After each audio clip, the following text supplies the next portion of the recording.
Thank you, James. Good afternoon. Welcome to the Perris Union High School District Special Board Meeting of May 5th, 2021. The board will be respecting orders from the Governor of California, the Health Officer of the County of Riverside, and guidelines for the Center of Disease and Control related to maintaining public health and safety at this time.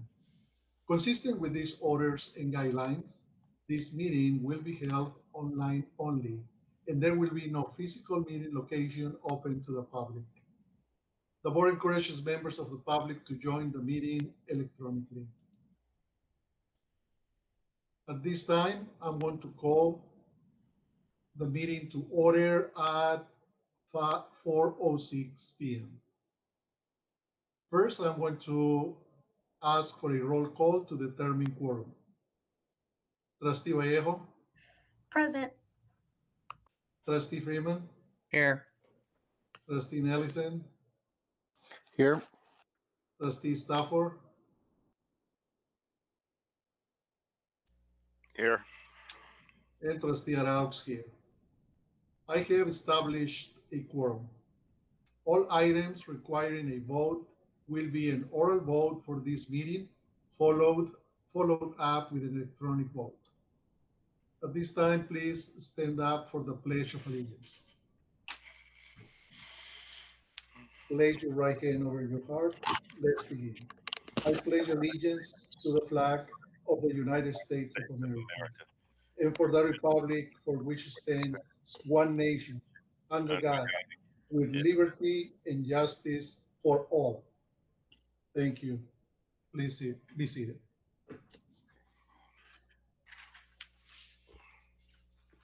The next item is item 4.1, revision, adoption, ordering of the agenda for today, May 5th, 2021. Do I have a motion to approve the agenda? So moved. Second. Trustee Nelson and Trustee Dr. Freeman.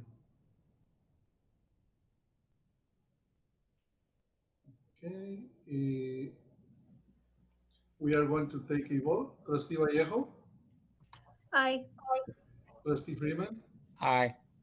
Trustee Nelson, Aye. Trustee Stafford, Aye. and Trustee Arauz, aye. Now, please, let's proceed to vote electronically. And upon a roll call vote being taken, the vote was 5-0. Next item, 5.1, invitation to address the Board of Trustees on non-agendized items. Mr. Superintendent Graham-Bennett, do we have any public comments on non-agendized items? No public comments this evening, Dr. Rouse. Okay. Thank you, sir. We continue. The next item is an action item. 6.1 is related to personnel. Memorandum of Understanding between the Perris Union High School District and the Perris Secondary Educators Association regarding the BAR program grant implementation extension revenue. Do I have a motion? So moved. Trustee Dr. Freeman Second. and Trustee Vallejo. Are there any comments or questions regarding this memorandum of understanding? No questions. No questions. Okay. Very good. So we are going to proceed to vote. Trustee Vallejo, Aye.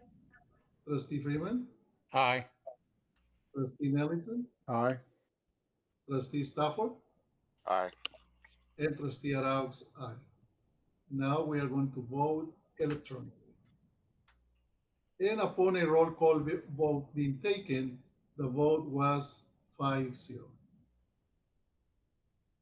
Our next item is also an action item, personnel. Memorandum of Understanding between the Perris Union High School District and the California Association Employees, and the California School Employees Association and its chapter Perris Valley 469 regarding the Visitor Management System Pilot, Raptor extension. Do I have a motion? So moved. Trustee Nelson Second. and Trustee Stafford. Are there any comments or questions regarding this MOU? No comments? Okay. So we are going to vote. Trustee Vallejo, Aye. Trustee Freeman, Aye. Trustee Nelson, Aye. Trustee Stafford, Aye.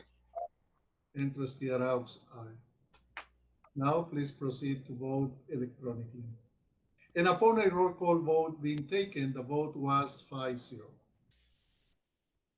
Continue with our meeting. The next item is an action item also, 6.3, personnel. New job description and authorization to recruit school social worker. Do I have a motion? So moved. Trustee Dr. Freeman Second. and Trustee Vallejo. Now we are going to vote. Trustee Vallejo? Aye. Trustee, I'm sorry. Is there Just any question? a comment on the length of time that this position, are we solid on how long this position is for? It seemed like it goes to 2022. Oh, you want to go ahead, Kirk? Yeah, I was going to say it actually is for 3 years. I believe Mr. Bruff or Ms. Raines could probably speak a little bit more about the funding itself, but it is using temporary funds to provide a temporary service for our students.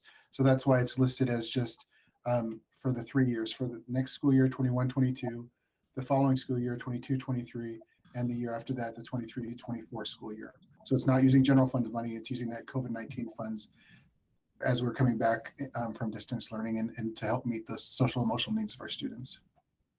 Okay. Was this something that was required by the program in order for us to fill the position? I can speak to that, Mr. Stafford. Assembly Bill 86 and some of the ESSERS and GEARS money in the subsequent years require that we do extra social emotional outreach to respond to the trauma that some of our students may have experienced this year as they come back. So it does not explicitly say social workers, but we know that social workers will meet the need that's required in those fundings. Okay, that's all I have. Any other question or comment? Okay, we are going to proceed to vote. Trustee Vallejo, Aye. Trustee Freeman, Aye.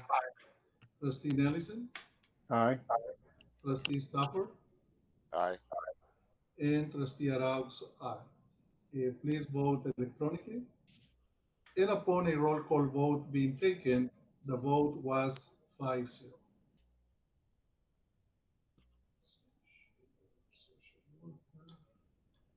The next item is also an action item, personnel 6.4, new job description and authorization to recruit summer programs principal. Do I have a motion? So moved. Second. Trustee Dr. Freeman, first motion, and Trustee Nelson in second. Is there any questions or comments? Yes. Go ahead, Trustee Stafford. Now this position of summer school, summer program principal, this is something we've never had. Is that correct?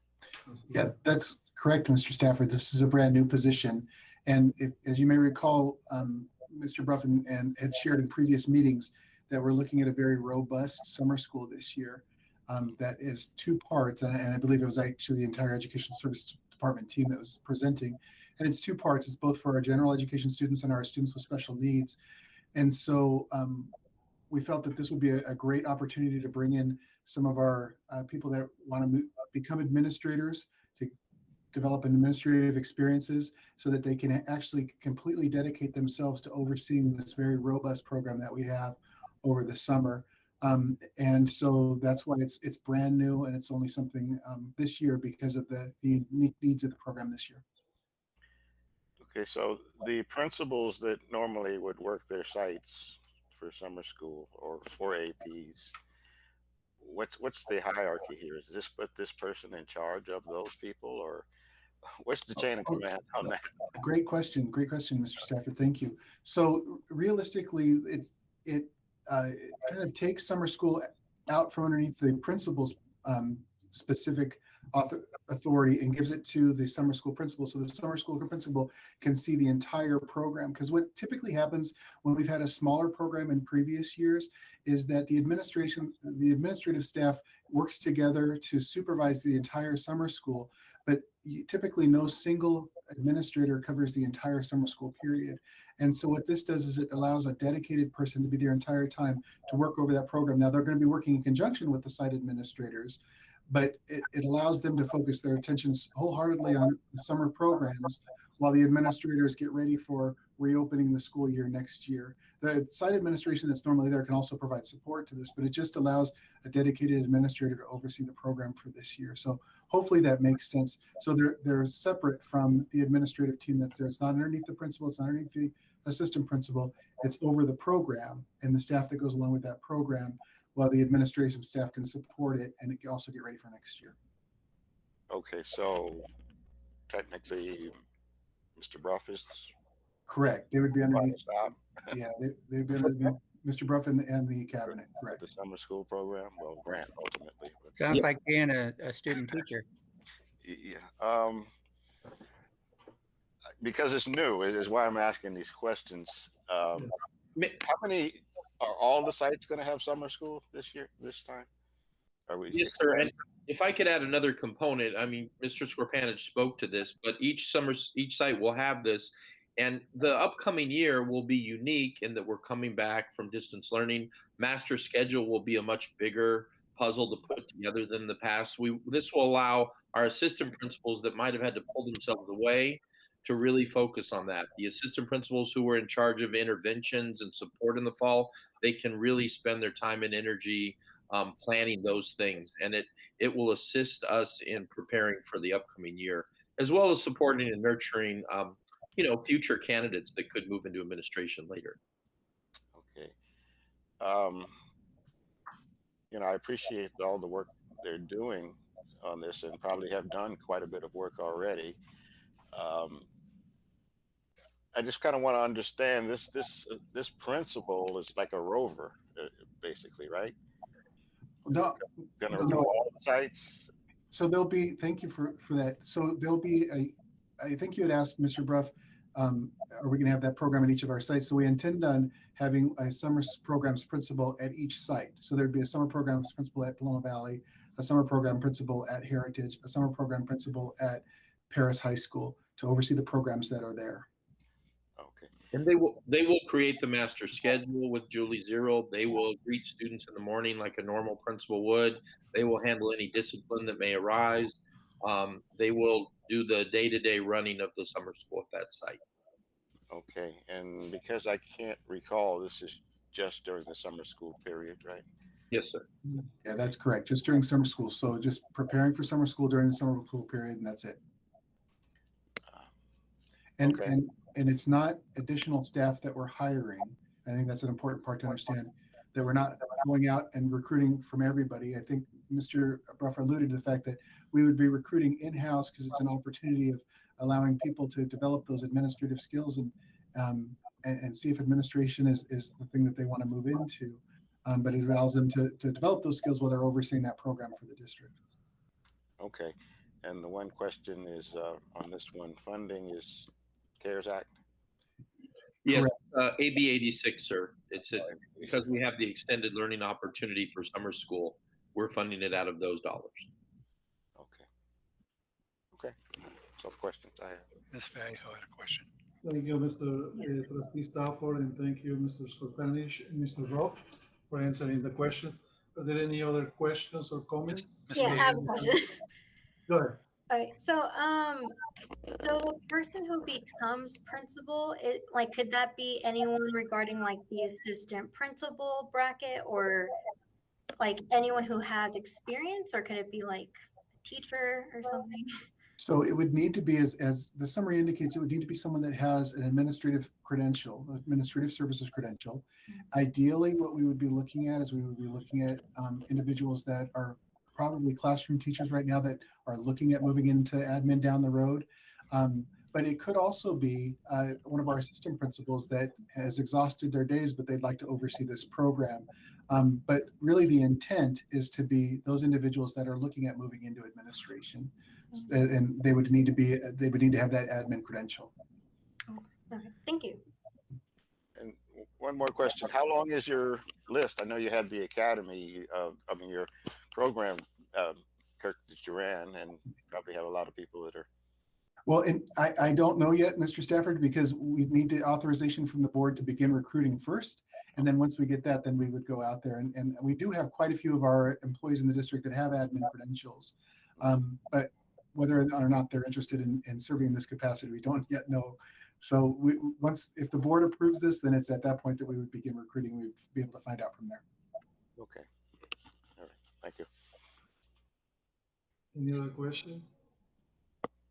Mr. Skorpanish, how much is this going to cost? What is going to be the investment for the summer school principals? Do you have that, Mr. Bruff? I do. It's $85,000 for the for all the schools to have a principal. And you might wonder how that dollar amount was arrived at. We took how much a teacher would make if they taught both terms, and then we slightly increased it to give them, they are going to run the entire school. So we wanted it to be, slightly more than a teacher would make. So that's what the breakdown. Thank you, Mr. Ruff. I just want to add that I think this is an excellent plan and an excellent investment and idea to have the summer school principals, mostly now that we are going to have like 3 times or probably 4 times the number of students that we are going to be serving during summer school.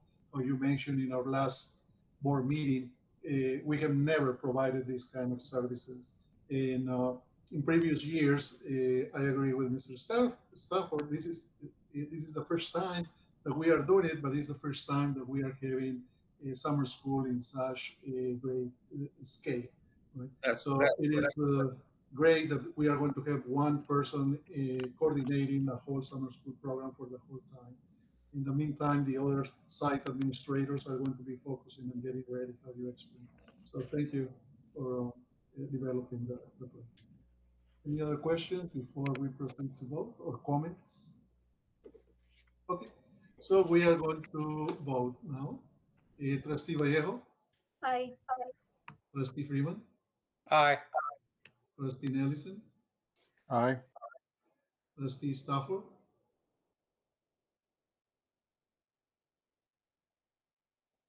You're muted, Tony. You're muted, Tony. Aye. thank you, Trustee Stafford, and Trustee Arab's aye. Now let's vote electronically, and upon a roll call vote being taken, the vote was 5-0. Our next action item, 6.5, business from the business department, approval of health and welfare benefit increase for managers, management employees, confidential employees, and board members. Do I have a motion? So moved.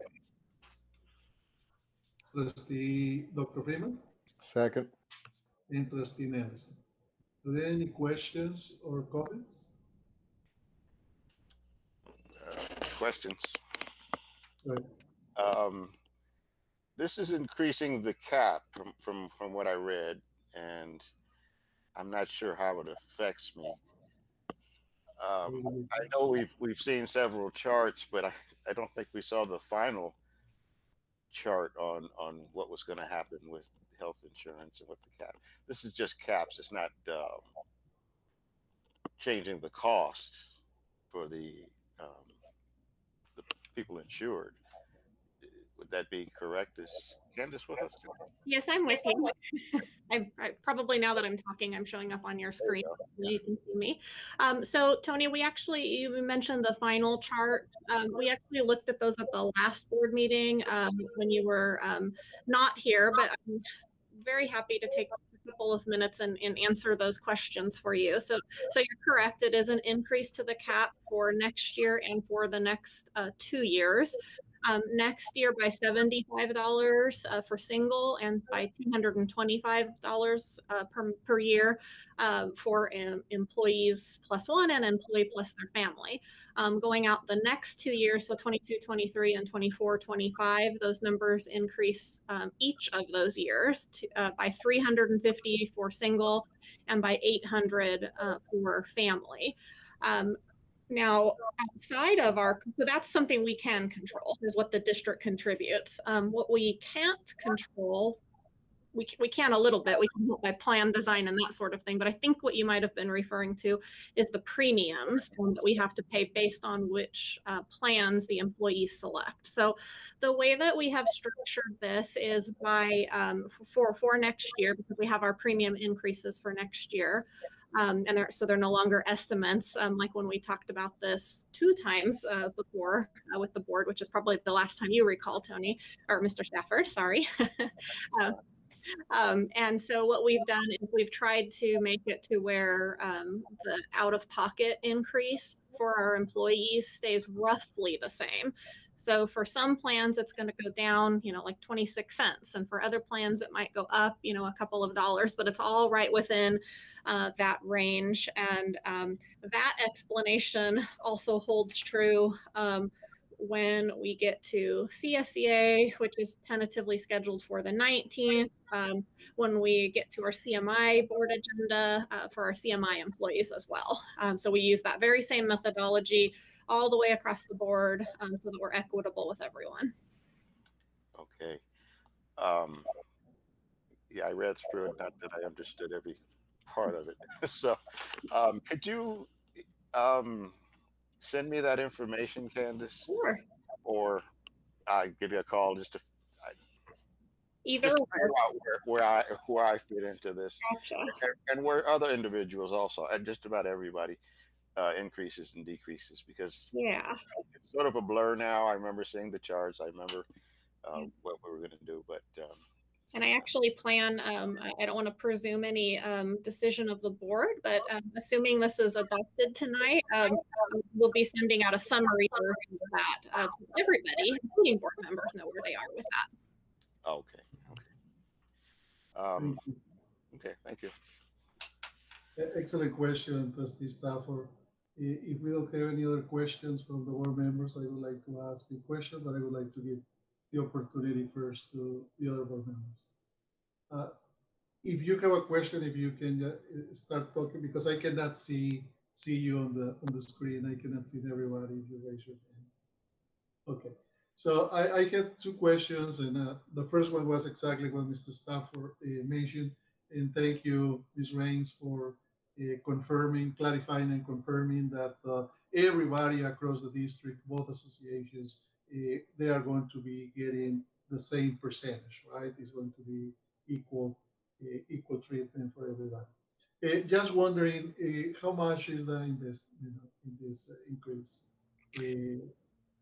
That is a good question. I just need to open up a different tab for that. So I actually have a different worksheet for each of the employee groups. So if it's all right with you, I'll answer for the item that we're on right now. That's fine. Okay, thank you. So for next year, for the 3 employee groups, management, confidential, and board, the increase is $10,350 approximately. Okay, very good. Thank you very much. Okay, so we are going to proceed to vote. Trustee Vallejo, Aye. Trustee Freeman, Aye. Trustee Nelson, Aye. Trustee Stafford, Aye. and Trustee Arauz, aye. Now we are going to vote electronically.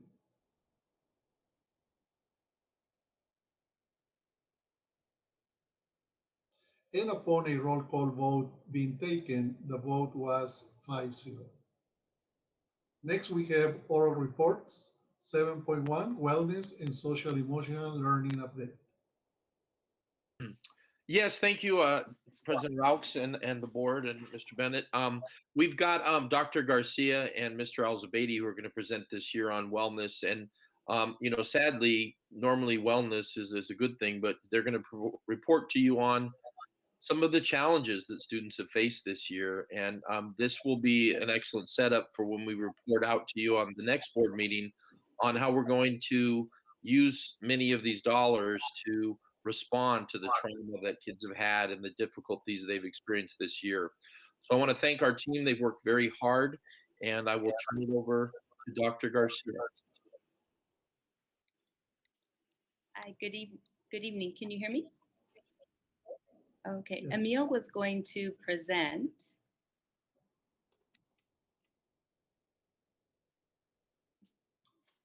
You're a go. So good evening, Board President Dr. Rao, board members, Superintendent Mr. Bennett, and cabinet members. I'm honored to be here this evening to share with you the updates on the social emotional wellness efforts during the current year. As we reflect on our past year, we acknowledge that COVID-19 presented all of us with unprecedented challenges. Everyone on this call was impacted by the pandemic. Emil, can I have you go to the next slide? In addition to the stresses of the pandemic, we also experienced the challenges to respond to the pandemic stresses. The economic stress of losing employment or wages for some of our families, the school closures, which meant that our students were at home with parents who are stressed out, the physical distancing, which limits the very thing that we know is most effective to address stress, the human connection with caring staff and educators. This past year can be seen as the most distressing time for our students who were at home. For some of our students, home is a safe place. We absolutely want this for all of our students. Unfortunately, this is not the case for all of our students. There are many students who were and are experiencing trauma at home. Emil, can I have you go to the next slide? Thank you. According to SAMHSA, trauma results from an event, series of events, or set of circumstances that is experienced by an individual as physically or emotionally harmful or threatening, and that has lasting adverse effects on the individual's functioning and physical, social, emotional, or spiritual well-being. And if I can have you go to the next slide. Across the nation, rates of reporting concerns were declining because students were not in a safe place to report. As a district, we recognize that our students were and are vulnerable, and we needed to figure out how to reach out to our students. Research tells us that students who've been impacted by trauma need 4 priorities to regain a sense of safety. 1, predictability. Trauma can create intense feelings of unpredictability. And whether students have experienced trauma or not, COVID-19 has impacted normal life for students and adults alike. 2, flexibility. Trauma involves a loss of control. Inflexibility can trigger some students into survival mode. 3, connection. Relationships are key to resilience. So anything that teachers and staff can do to help foster relationships should be a priority. And finally, empowerment. Empowering our students through shared decision-making and authentic choice. We did a lot of work to reach out and provide support to our students throughout the year. All of this wonderful, beautiful work falls under the umbrella of multi-tiered system of supports. We wanted to send the message to our students that they are not alone. We identified students who were missing 3 or more days. Teams at each site made phone calls and conducted home visits when they were able to do this safely. Pinacati Middle School conducted over 50 home visits. Heritage High School conducted 100. Paloma Valley High School conducted 52. California Military Institute conducted 40. Perris Lake High School conducted 30, and Perris High School conducted 25. A district mental wellness resource webpage was created which contained resources available to our families, which included Ripple Effects and Thrively. Ripple Effects is a webpage program which provides personalized SEL and behavioral support with over 400 topics in which students can explore. During the second semester, we also implemented Thrively, a web-based SEL program aligned with the 5 CASEL competencies. District-wide, period 2 student check-ins on Fridays were scheduled with the focus on social emotional learning lessons. Site counseling Google Classroom and Canvas pages were created to engage students and increase connectivity with their counselors. Social worker interns provided counseling services for our students in crisis. Many of our site counselors provided parent workshops to support families. Lastly, we also invited families to participate in several online workshops hosted by our COE, which included Suicide Prevention 101, Tobacco Use Prevention Education to Parent series, and several workshops on mental health during the month of May, this month, to celebrate mental health awareness. Our purpose for these efforts was to reach out, connect with, and support our students and their families during these challenging times. Emil, if I can have you go to the next slide. According to the 3-year district comparison of the social emotional data collected by site counselors, the data shows that during the current year, our counselors served 2,527 students. That number has doubled from the previous 2 years. During the 18-19 and 19-20 school years, our students were already very stressed out. Counselors served approximately 1,250 students during each year. Our students were stressed out about school, getting good grades, preparing for the future, juggling priorities and mental health concerns before the pandemic. The data shows that since the start of the pandemic, mental health related concerns for our students has increased by 50%. And if we can go to the next slide, Emil.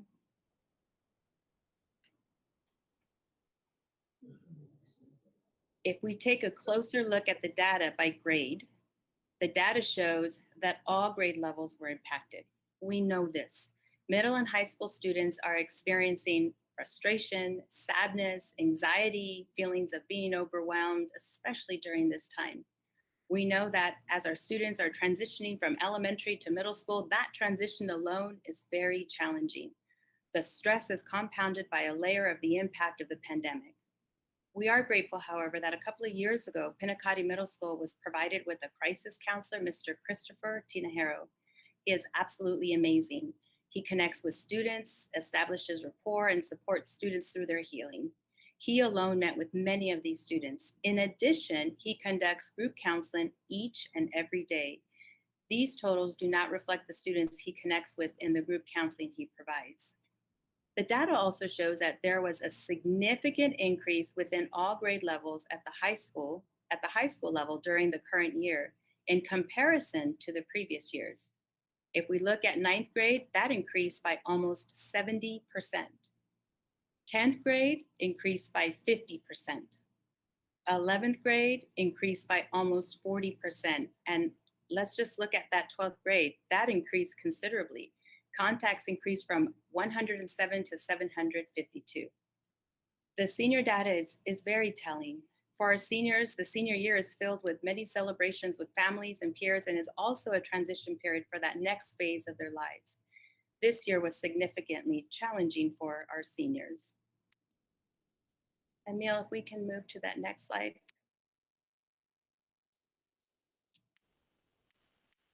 As we review the data by gender, your first reaction is that our female students are more at risk. However, if we look closer at the data and consider the correlation between gender norms and emotional expression, the social and health impact of the pandemic, and cultural perspective, this data tells a very different story. Research suggests that girls express their emotions more than boys. From an economic and health impact, basic needs such as access to mental health in some of our very own communities have been disproportionately affected.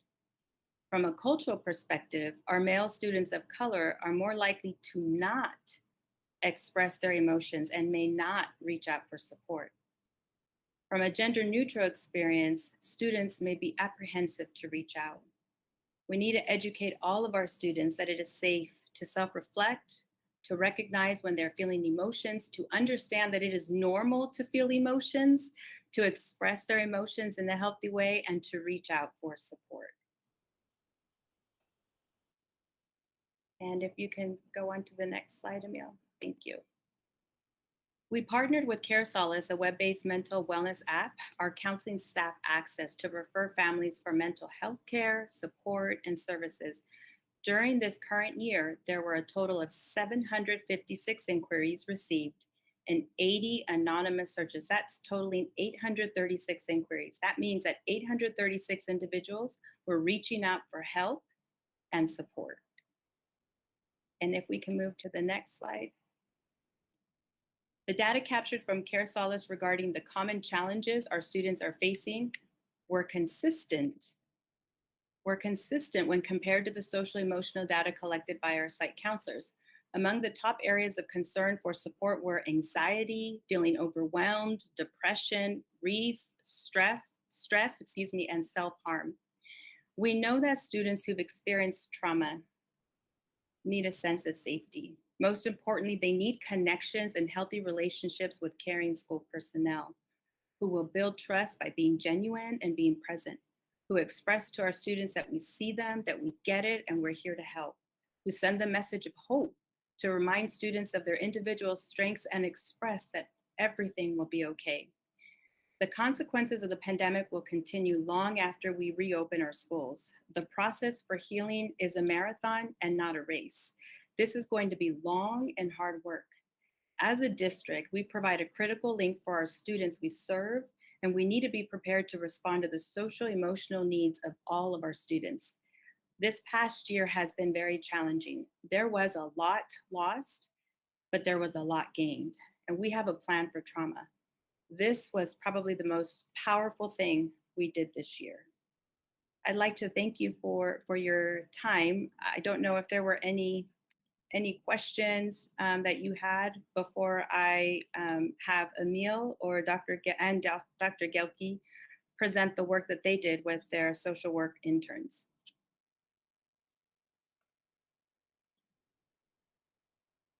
All right, thank you. At this time, I'm going to invite Emil. Thank you so much, Dr. Garcia. Can you guys hear me? Yes. Thank you so much. So we're going to jump in and get started. President Arau, board members, Superintendent Bennett, Cabinet, thank you so much for this opportunity. We're truly humbled, and we want to, and on behalf of Dr. Gilkey and myself, we truly want to say thank you. Thank you to our counselors, our teachers, our support staff members. This endeavor could not have been done without all the support and the collaboration by all parties and all stakeholders. And with that, I want to read two quotes that really hit home. Life's most urgent question is, what are you doing for others? From Dr. Martin Luther King Jr. And we cannot seek achievement for ourselves and forget about progress and prosperity for our community. Our ambitions must be broad enough to include the aspirations and needs of others for their sakes and for our own, from Mr. Cesar Chavez. And it was these notions that we humbly thank everybody that has been such a huge support, especially our social work interns. And we do have two of our interns here with us today. Marina and Nick are here, and we'll get to that in a second. That being said, this is what we're going to cover today. The why for our mental health interns, our university partners, our intern heroes. What did they do? What did we do? And what do we need moving forward? And then we'll get to questions in a second. So why the need for mental health interns? And Dr. Garcia did an eloquent job of pointing out that our students have been traumatized. They've been impacted by grief and loss. They've endured the coronavirus pandemic, family deportation, and an onslaught of varying violence. Our families, our students, and our community need access and the support of the mental health resources. And we have some support that we want to make sure that we continue to provide. So we looked at how to develop this idea, focusing on three aspects. Access for all, meaning access for all students and families, regardless. No cost, a zero budgetary impact for families. And making sure efficacy is of utmost, ensuring evidence-based approaches to positively impact the mental health of our students, our families, and our community.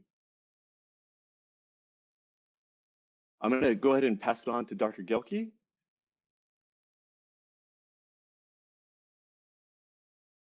Dr. Gelke, are you there? I apologize, my mic did not unmute. Thank you for this opportunity, Dr. Rao, board members, Mr. Bennett, and cabinet.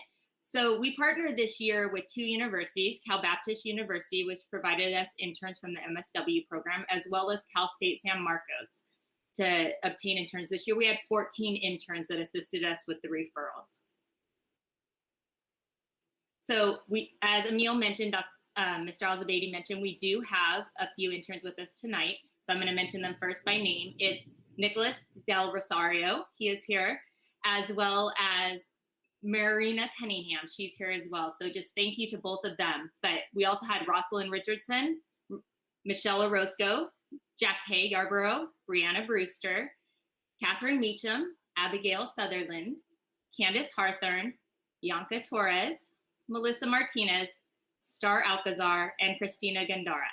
And several of our interns did speak Spanish, so we were able to reach that population as well as those parents.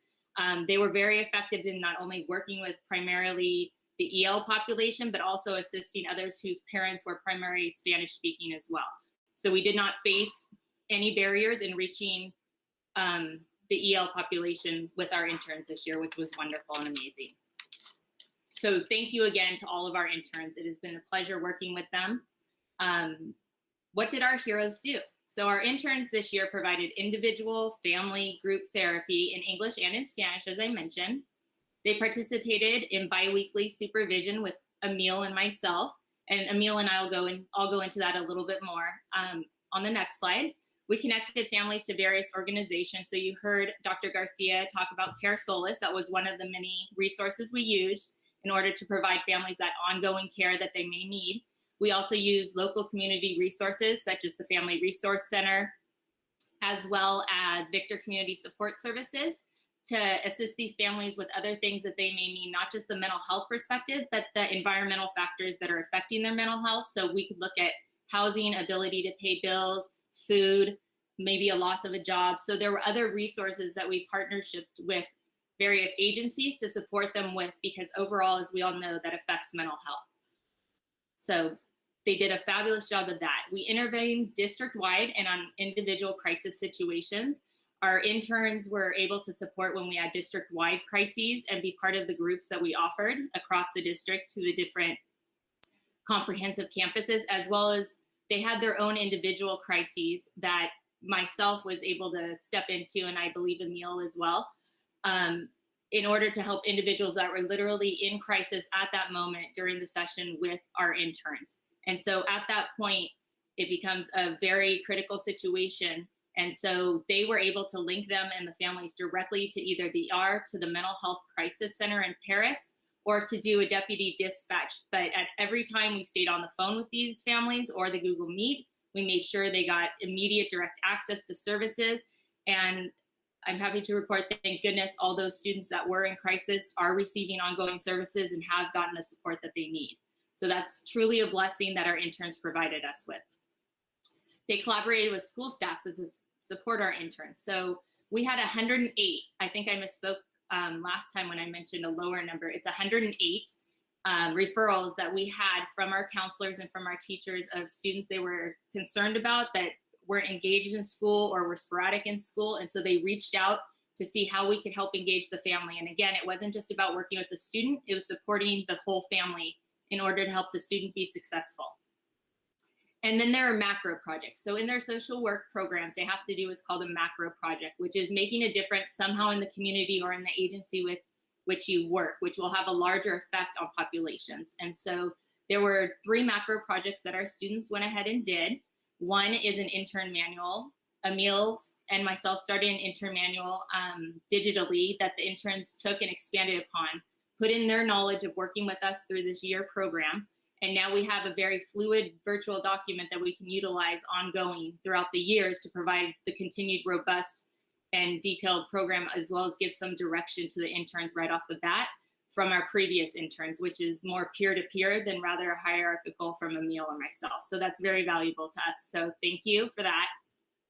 One of the other projects that they did is there is, as Dr. Garcia referenced, a resource list that our district has that was made available. And so they partnered with Sonia Reskala and Diane Martin's group, and they worked collaboratively with her to ensure that all the resources that Perris Union High School District is putting out are the correct phone numbers, the correct addresses, and verified all the information. So if the information was not correct, they went ahead and worked with Diane's team to update it, which is a large undertaking. And I just want to personally say, Nick, thank you, because he is on this meeting and he was integral in that. The third project that they did is we ran a pilot program over at Perris High School. So there was SEL lessons, social emotional learning lessons, that went out every Friday through the administration to the students. And so what our interns did is they ran a pilot where they had one boys group and one girls group, and offered an amount of time after those SEL lessons on the asynchronous Friday for the students to come in and process and talk about any of those lessons. And then upon that, if there were additional issues, they would meet in breakout rooms with them and provide those additional resources and ongoing support. So we also reach students that way. So we answered the call to support all of our students, general education, special education, as well as our families and communities. Emil, thank you. In my supervision, we met every Friday for 2 hours. What we went ahead and did is we did a file review of each case. So we kind of went over all the different demographics and what led to the referral and what we could do to support them. I also worked with them on their macro projects and assisting them in linking with the different Perris Union High School District staff that could accompany us and work collaboratively to make our program more robust overall as a district. And I provided different supervisions to them, either in person, virtually, or jumping into one of their Google Meets with a student if we needed to do immediate supervision. And then with Emil, they learned about theoretical orientation, so how they view the cases, how they view what's going on within the child's family, within the student's individual aspects, law and ethics, documentation, setting practice. So Emil also talked about all the different aspects that the interns, and as well as our own backgrounds, that they could have access to make them, as they enter the workforce, the best interns they could be with the most knowledge they could obtain. And then he also worked on the curriculum. I believe he showed at a prior board meeting the curriculum he developed for the evidence-based curriculum for the groups that we utilized. And our student interns utilized his curriculum and added some maintaining the evidence-based practice when they worked with the groups as well throughout this time. Neil? What we need moving forward. So there's obviously, as Dr. Garcia mentioned earlier and Mr. Bruff, a need for continued mental health support for our students, particularly coming back from the pandemic. So one of the things in partnering with USC we learned, or requesting to partner with USC, they require a post-license 2-year social worker to bring on interns from SC. So if we were looking at doing that in the future, we would need to find somebody who is a social worker license, rather than Emil and I both hold MFT license, the marriage and family therapy license. So, and we need to establish additional university partnerships. As I mentioned before, we currently partner with Cal State San Marcos and Cal Baptist, and continue to expand our intern program so that we can reach all the children that need assistance. And Emil, I'm going to turn it back to you. Thank you very much. Are there any questions for any of us? Are there any questions? If not, if I could just say one or two closing things that several years ago, Emil and I envisioned wanting to provide these services for our students, not ever knowing that the coronavirus was on its way. And I want to thank him for allowing us to work under his license and Dr. Gelke's license. We had those people in place, and when the emergency arose, they have provided an invaluable service and literally saved students' lives this year. So we owe them a real debt of gratitude. And I want to thank the board, because as Dr. Gelke said, what do we need next? You all approved this evening licensed social workers who will be on board, and many of our interns can work under them next year. So we will be able to truly double down on these services with the people that the board approved tonight. So I believe you've done a great service for our students and our families tonight, and I'm truly grateful for it. I think you had a question, Mr. Stafford. I did. On your district-wide crisis and individual crisis that you deal with, you described, once school begins, this will continue. I'm assuming because we're Yes, sir, Mr. Stafford. Yes, putting it sir. in place there. Are we doing any? Is this any of this in person? This is not in person. This has been largely virtual this year, given the constraints of COVID. But we are all looking forward to returning. You're gonna get a very comprehensive proposal on the 19th. But I'll give you a little sneak peek. One of the things we're looking at are wellness centers at each of our schools. They will be housed by the social workers that you all approved today, and that we will recruit. And in those rooms for wellness, we will have under the social worker individuals who are working on their internships like they were this year. So we're looking at a much more robust in-person program next year. Okay. The other question I feel I have to ask you is equity. Looks like you have a pretty diverse staff there with your interns. That looks good. That's Yes, sir. that everyone has someone they can relate to. And the home visits part is where I'm a little confused. You're referring people to different agencies, and then the virtual, we're in contact with them virtually, and everyone else. Do we get to the home on a consistent basis? We do. Again, students that were absent more than 3 days in a row, they received calls from our individuals at the school. Our assistant principals led those efforts, and counselors. On numerous occasions, principals went out with masks, stood back, 8, 10, 12 feet from the door, and tried to do outreach to encourage, find out if there were connectivity issues, what problems students might be facing. So every school made an effort to get out for what we call tier 3 kids, tier 1 being students who are having some difficulty, tier 2 students who are having, some more serious difficulties, and tier 3 being really at-risk students that we need to go that extra mile for. So those are the visits that took place.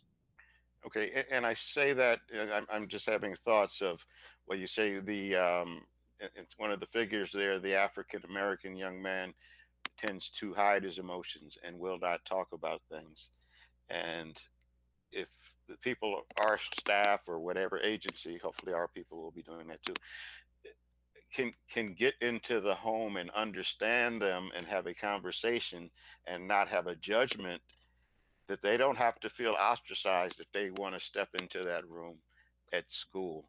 Well, sorry, Mr. Ruff, if I can just jump on that. The one piece that we made sure that we also did in our supervision was cultural competency. And the big thing that we talked with our interns on was understanding not only the culture that the students coming from, but the culture they identify with, and how important that is in relation to access and the support and the needs, and reaching out virtually to make it to the homes. Our goal next year is to get out to the houses as well, so we can do that face-to-face as part of our outreach and part of our intervention process. Okay. And the beauty of social workers is they go out and engage the community. Our counselors tend to be housed at site, doing what they do. Social workers will get out more than a traditional counselor would. Although we do have to give kudos to many of our counselors who went above and beyond and participated in some tier 3 home visits this year. Okay, sounds really good. Thank you. Thank you for your approval tonight from the board. It's going to make a great difference.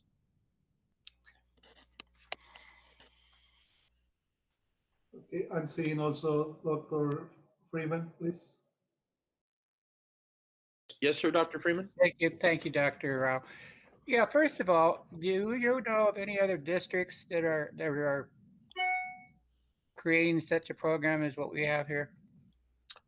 There is maybe 1 or 2 other districts, but from our own interns, what they've shared with us is they've been speaking to their colleagues, and they have been reporting to us that this is a very robust supervision program that they've been receiving. So we're very, very thankful for that input. two things that I would like to suggest then. One, I think that this is something that would be worthy of a golden bell. I think that we should be submitting that for that award. Secondly, I would like to see this kind of program with the experts that we have here shared at CSBA and even NSBA, so that, I mean, not only would we get this out so people don't have to be recreating the wheel every time you turn around, but I think it would help to raise the reputation of our district, which certainly deserves it when we have this kind of thing going on. So those are just certain things I think we might think about. I know we are humble, but when you really think about it, if we get it out there, that other districts become aware of it and can make theirs as robust as ours, we'd be helping a lot more people. Thank you for those words. We'll pursue some of those things. Thank you. Thank you, Dr. Freeman. Are there any other questions or comments? No? Okay. Well, I just want to add thank you to everybody for this presentation. We really appreciate the plan that you have developed in order to help support our students. There is going to be, how Mr. Brough mentioned, next year, the needs to support our students are really, really great. We are going to get those great needs, and I'm really glad to see that we are ready to provide that support. So thank you very much. Okay, so we continue with our meeting, and the next item is item 7.2, a report regarding COVID-19 funding update. All right. Well, good evening again, everyone. Sarah's gonna, I think, get this up on the screen, but I'm happy to be able to present to you tonight on our various COVID-19 funding sources that we have to help mitigate our responses to this pandemic that we've now been in for well over a year. I didn't really think we'd be saying that about a year ago now. But what the format of this presentation is very similar to what you saw last time, though there are a lot more funds to talk about. And so I'm going to try to go through those. Like I heard Dr. Arau say earlier, I can't see everyone on the screen. So if you have a question, I may not see you waving. So maybe if that's all right, Dr. Arau, they could just, interrupt rather than, wonder why I'm not addressing them. So Sierra, if you wouldn't, thank you. If you wouldn't mind, thank you. Okay, so we have a number of COVID-19 funding sources, and I know Alicia went over these in the second interim presentation, but what we wanted to spend some time on tonight was focusing on not just what the allocations are, but how we have used, and in some cases, how we will be using the remainder of these funds. And you may recall at the end of the last board meeting, we gave a little bit of a preview, not just to tonight, but to our next regularly scheduled board meeting. So in order to understand the whole picture of our COVID-19 funding sources, at least as they are today, this is going to be a two-part series. The first part is brought to you by me. So that's tonight's presentation, where we're going to talk about what we've done so far.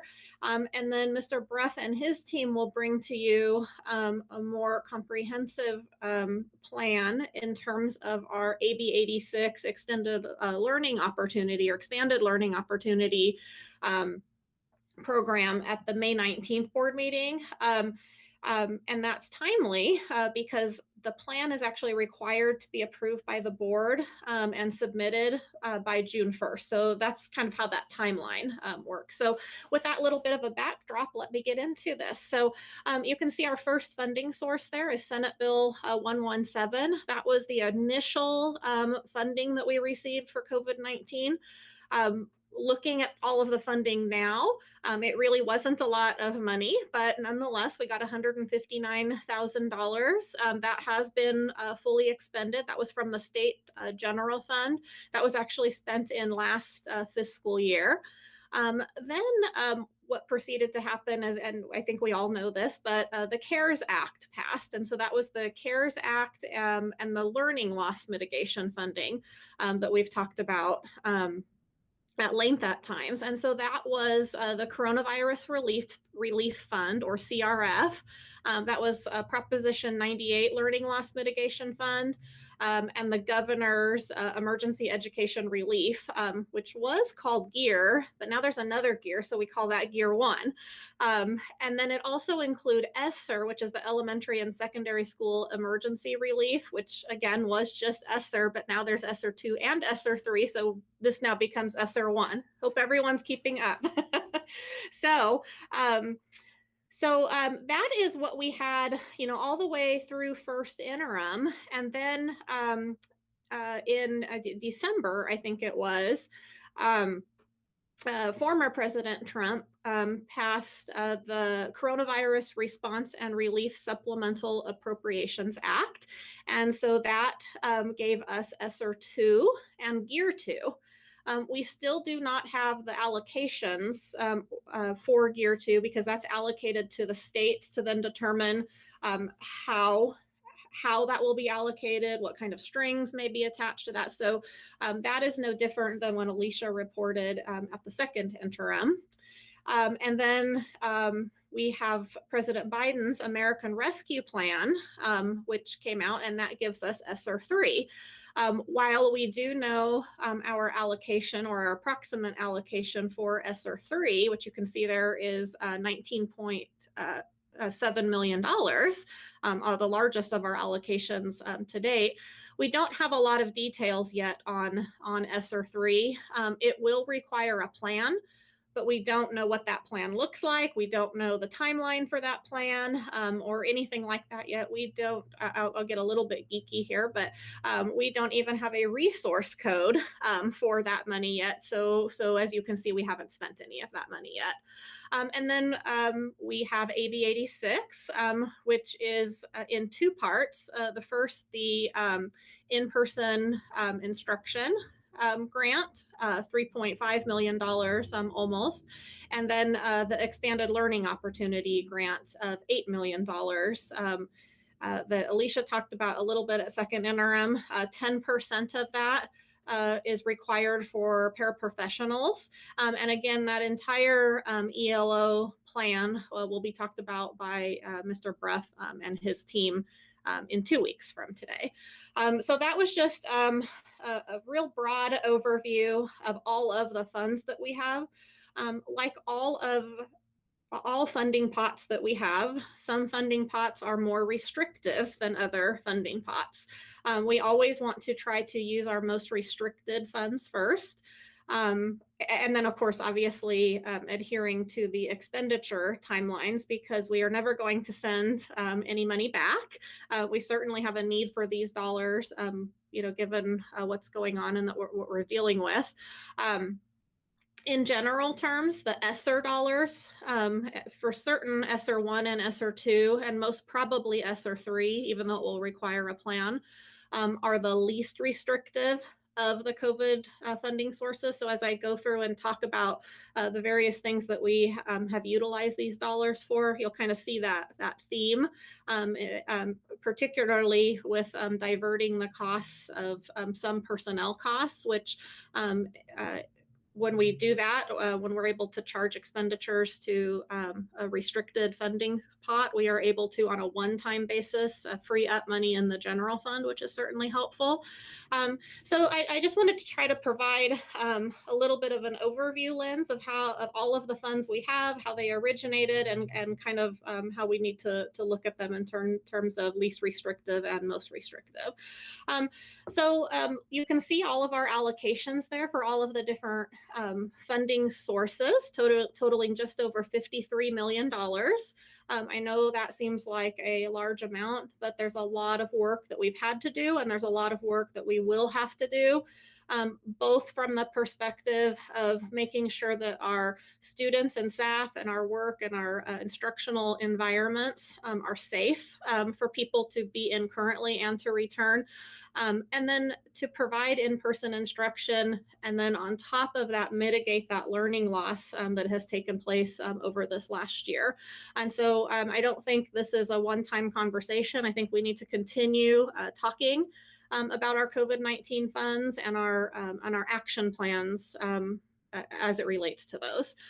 You can also see in the next column there what we have expended or obligated. Another word for that is committed to already. And that is just over $18.6 million. I'm going to go through each of those in the various categories like I did the last time we reported on this.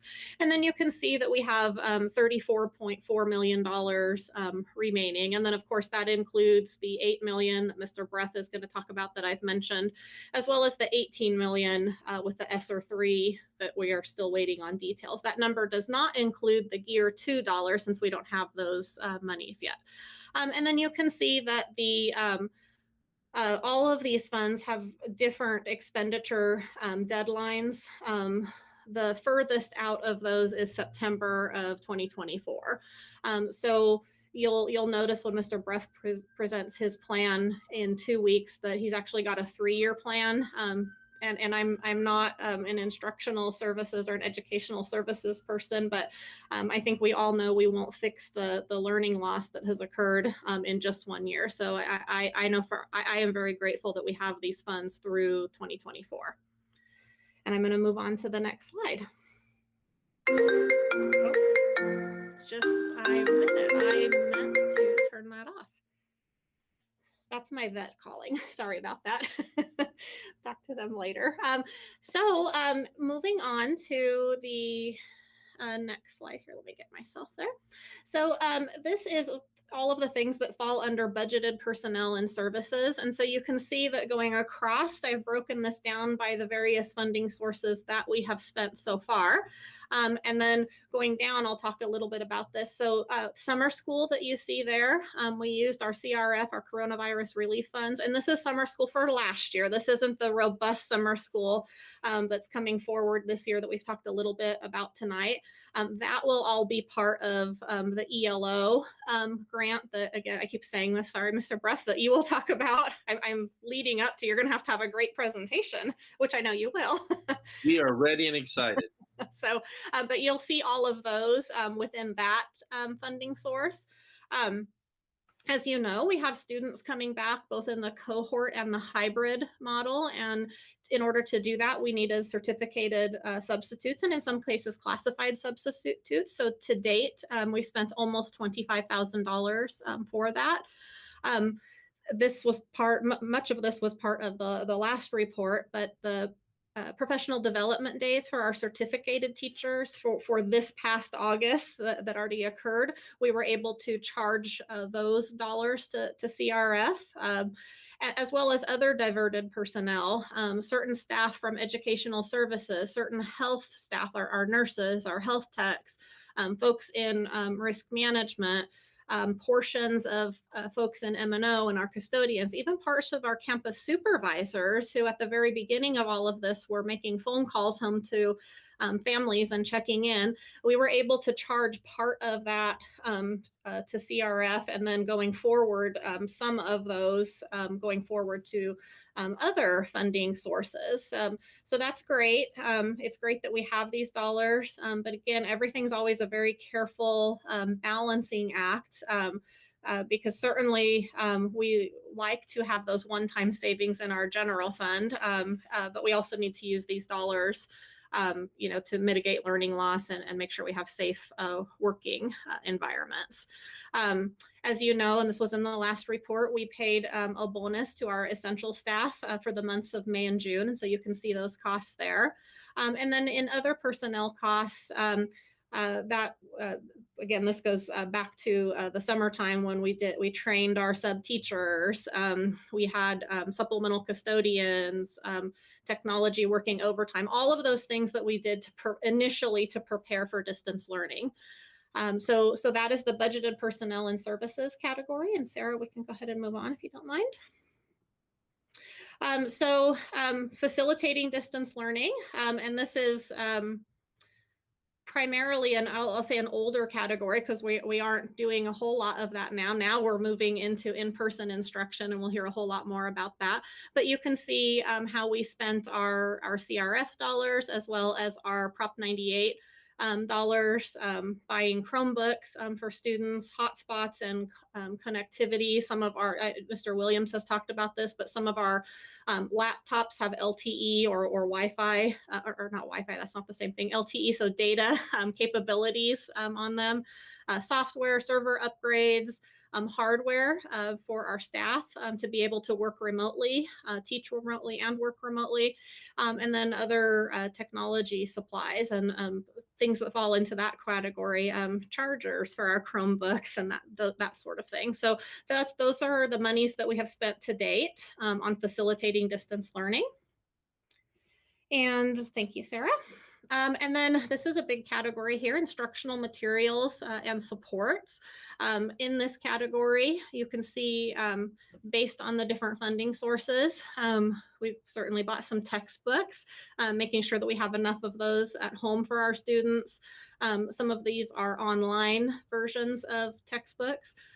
We have, I believe it's called paper education. You correct me if I'm wrong, Mr. Bruff, online tutoring services for our students, assessment software, both from the special education perspective, and then for the assessments, coming up at the end of the school year.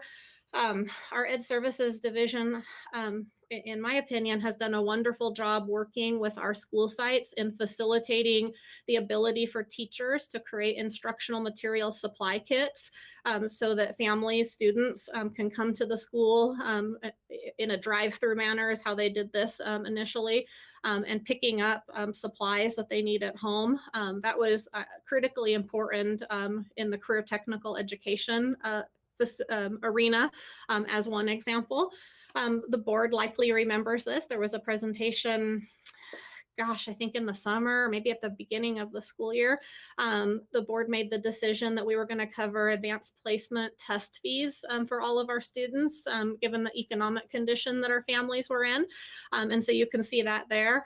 And then with some of these fundings sources, we do have a requirement to provide some of the funds that we are allocated to our private schools. And that's St. James, I believe, correct, Mr. Bruff, there. And so that's where we are to date with instructional materials and supports. Also, particularly at the very beginning of the pandemic, lots of professional development, and especially in the arena of improving telework capabilities. So not only preparing people to work remotely and teach remotely, but improving their ability to work remotely. And so you can see our professional development costs there. We moved to a digital paperless form process. And then, various other productivity suites, particularly for our classified employees trying to work remotely and, not able to, run next door or to the principal's office and grab a signature, that sort of thing. And we got two more categories here. And this is a big one, probably not a surprise, but personal protective equipment and then other public health expenses. And so when we talked about this the last time, we only had the first three categories, which the first is PPE, medical, and protective supplies.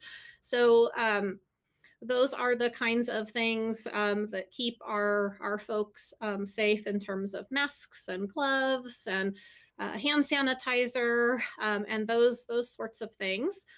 We have custodial supplies because, of course, it's important. We've certainly had to ramp up not just the frequency, but the way in which we clean. And Art has talked about that in other presentations, and both he, Hector, and Judy will talk tonight a little bit more about that. And then we have facilities improvements.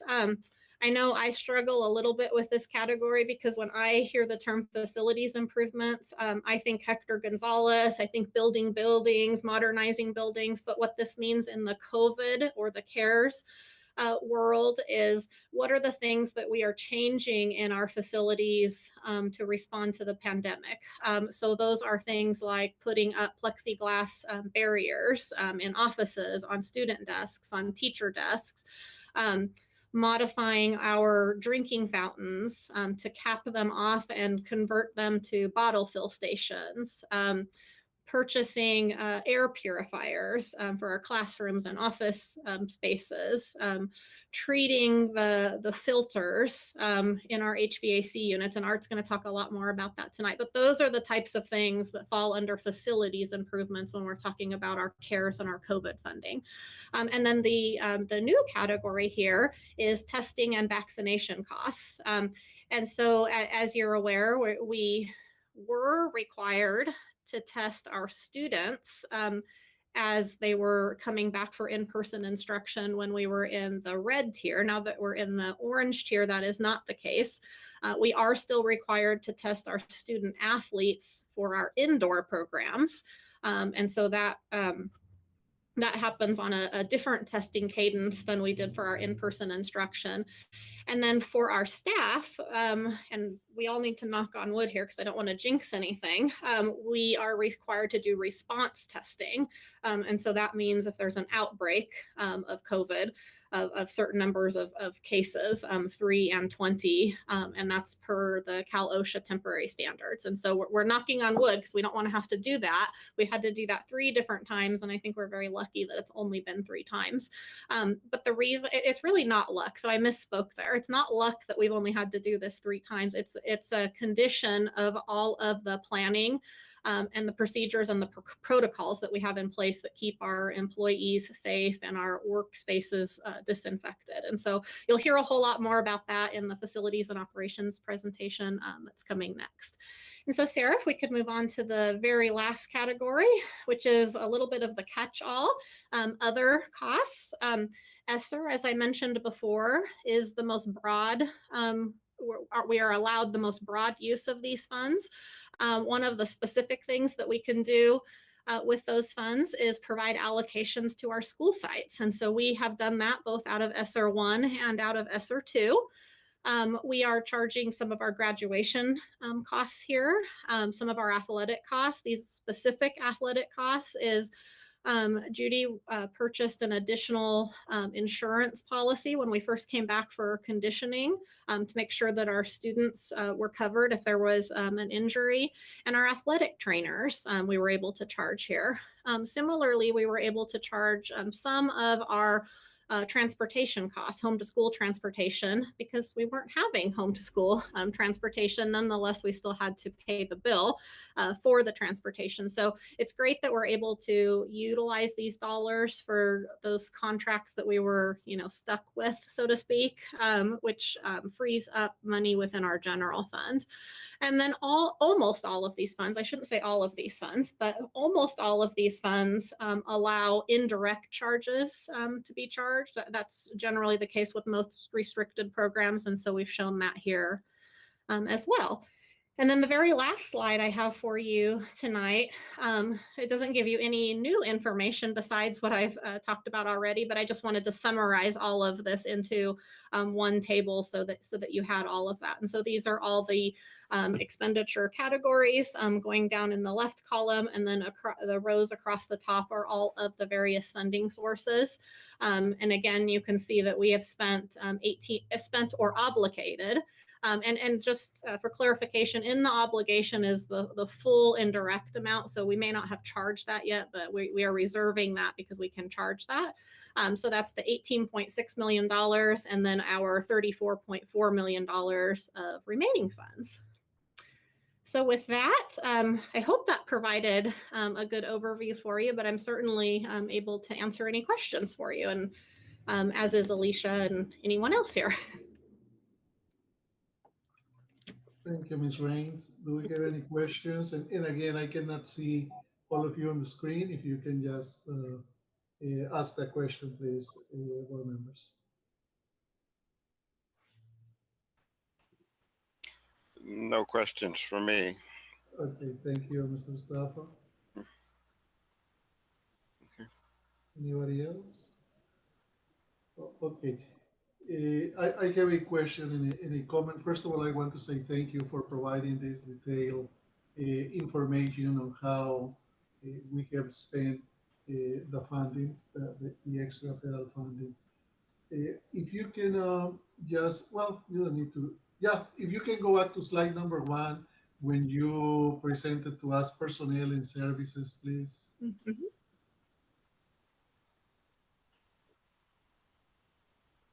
Okay, my question is in terms of diverted personnel.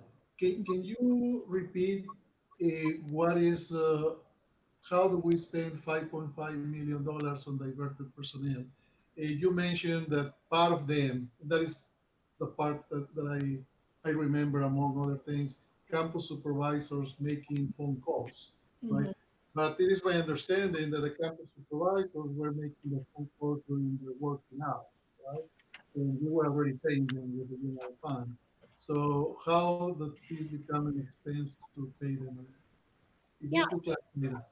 yeah, I Yes. was actually trying to find the specific language, but I can't find it. So we'll have to, I'll do my very best paraphrasing of what the statutes say, which is probably all you are looking for anyway. But what we are allowed to do is for personnel whose job duties have significantly changed or even partially changed, to respond to COVID, whether that be our instructional folks, our management, nurses, health techs, that sort of thing.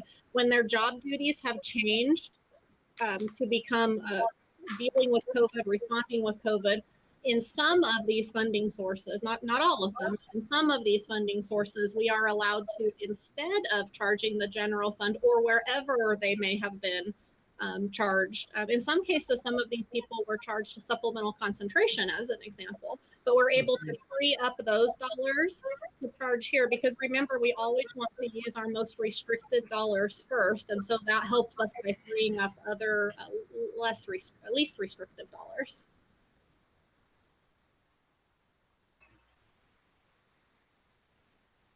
You're frozen on my end, Dr. Arau. Is that what Yes, I was wondering if it was my oh.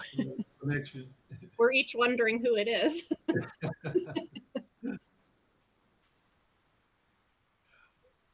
Okay, does that mean, Ms. Rains, that I just want to have an idea, right? If we have 5.5 million on diverted personnel, and I understand what you're saying, we use the most restricted first.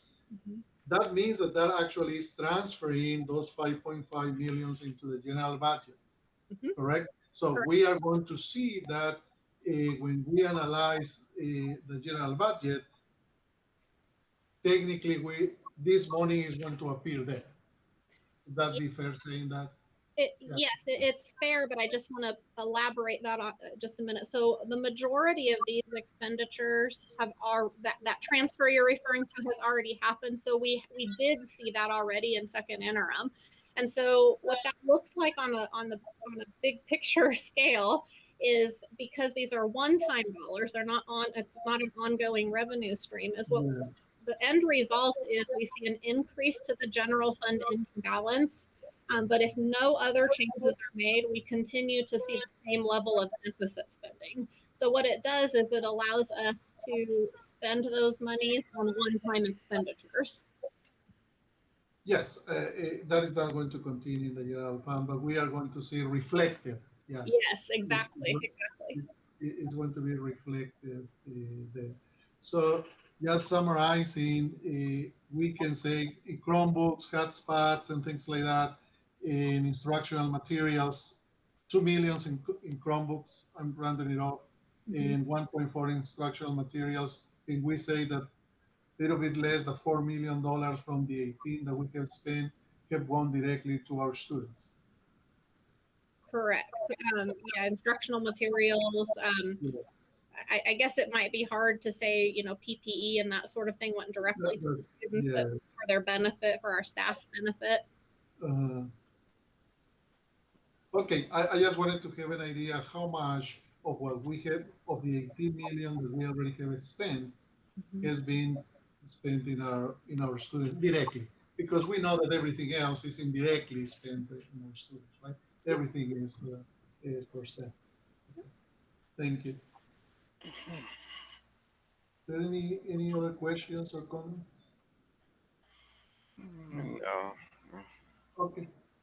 All right. So thank you very much, Ms. Rains, for today's presentation. We appreciate it. Okay. We are going to continue with our meeting, and the next oral report is 7.3, Facilities and Operations Reopening Plans. Okay, well, that's me again. Not to worry though. Art and Judy and Hector will do most of the talking here tonight. I'm just going to give them a brief introduction.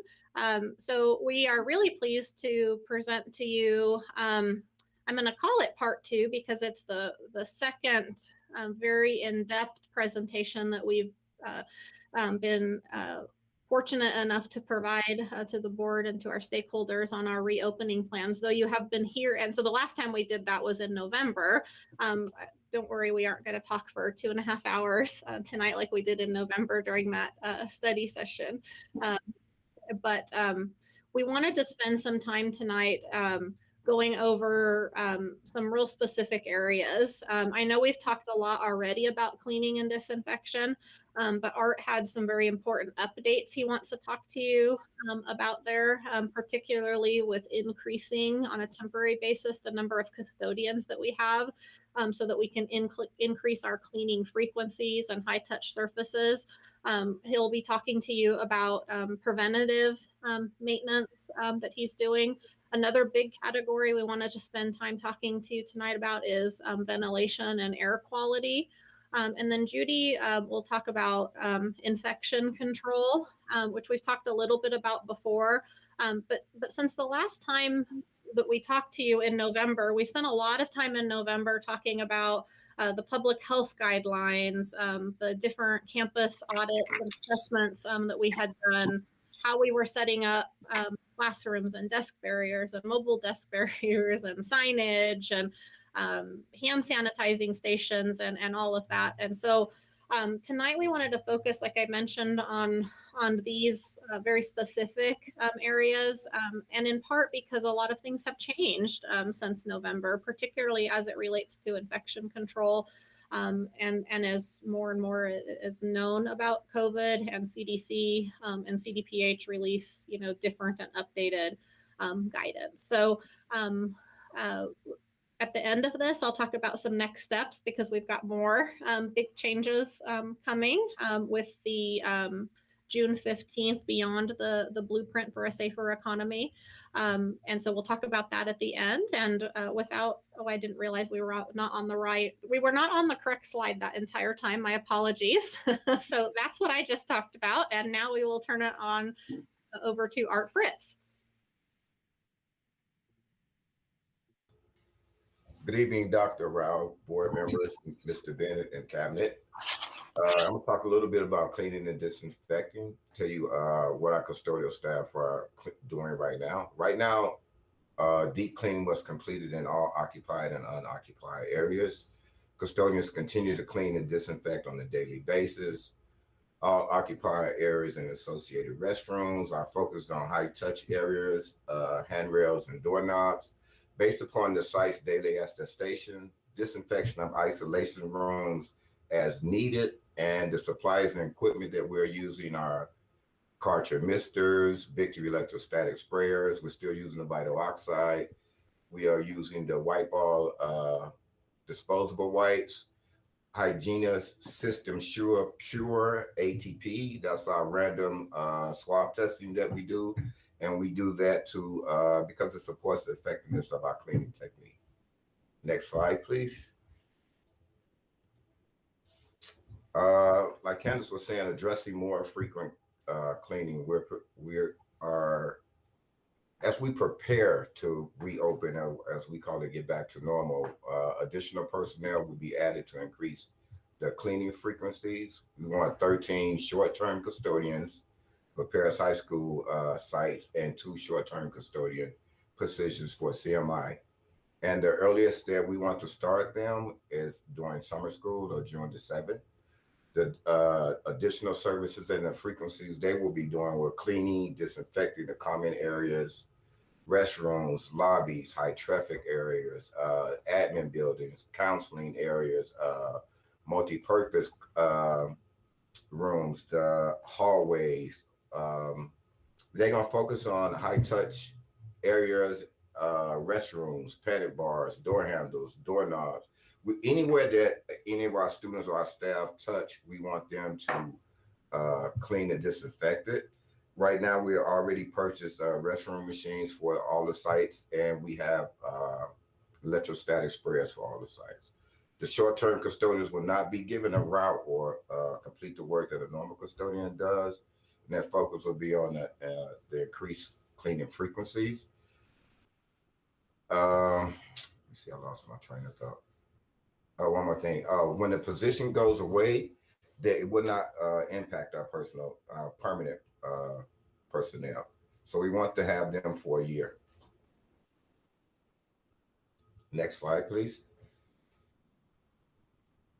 Antimicrobial force field application. That's Judy's word. It's the durable antimicrobial clear coating designed to inhibit the growth of bacteria, mold, mildew, and algae for up to a year. Our focus to date has been on all our occupied areas, teacher, student desks, primarily in the classrooms being utilized for in-person cohorts and a hybrid instruction, special ed classrooms, restrooms, kitchens, our weight rooms, our wrestling mats. We couldn't do Perris High School's wrestling mat because it's because of the construction right there that's going on right there right now. And all high touch areas, common areas, doorknobs, and etc. A full campus application will be completed beginning in June the 7th, right after the last graduation, after Heritage on that Friday. We'll start that Monday. What we need to do is remove all non-essential items and personal supplies, equipment, and furniture out of the classrooms and offices and stuff like that. Preparation and cleaning of all the surfaces, the desks, countertops, tables, etc. The areas we have to disinfect it first and then use the ATP swab test that we normally use to make sure it's clean. Judy, did I get everything, or you want to say something? Well, the antimicrobial force field, that's something we've been doing actually since 2014, 2015. Yeah. We've been focusing on all these years on having that applied on an annual basis to wrestling mats, weight equipment, health offices, special ed rooms within the associated bathrooms and kitchens. So it's because we've always had to have it applied. And this with COVID, now this was just a great opportunity to finally expand that application to include basically as many surfaces as possible. You know, with the emphasis on, you know, student desks, doorknobs, classrooms, all high touch areas. So we're very excited about that because it's something we've been doing. We've tested it in the past. The surface remains. What it is, it has little carbon swords on the surface. Once the surfaces are cleaned, it's electrostatically applied. It bonds to the substrate or bonds to the surface, and it creates little carbon swords on the surface, which disrupts the cellular membrane of anything, right? So that's how it prohibits or inhibits growth. So we've been excited about it. Well, I get excited about it. I've been excited about it since 2015, but we're more excited about it now that we're able to expand that application. And honestly, I do have to say that in the past, we've always had to, it was a lot more expensive actually to have it applied.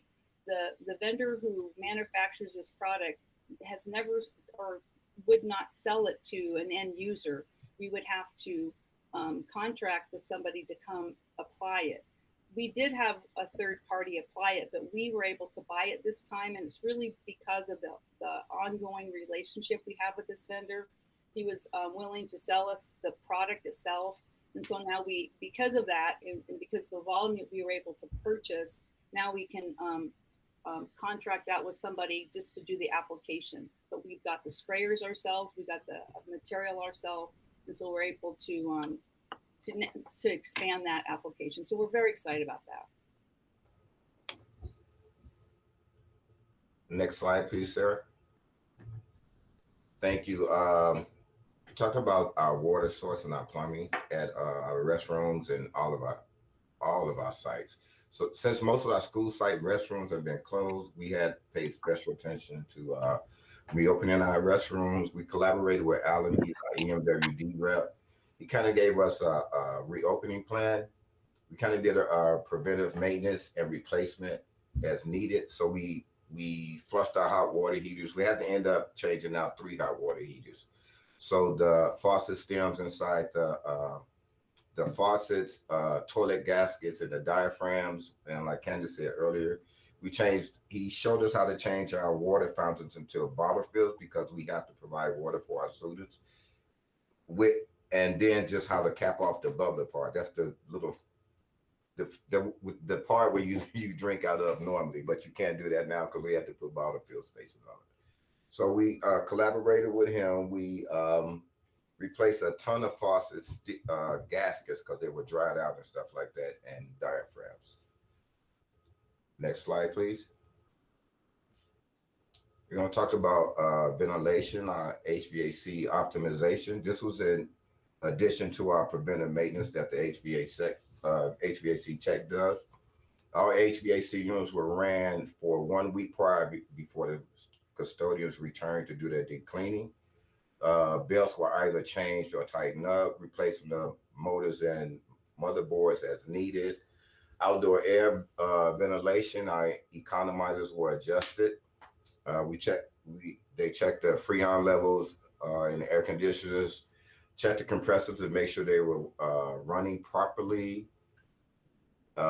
Filtration. Oh, Judy, was that you or that's me? Well, that's both of us. That's me? Not yet. Okay, this is me. Oh, it's still me then. Our filters are, currently we use MERV 19 filters.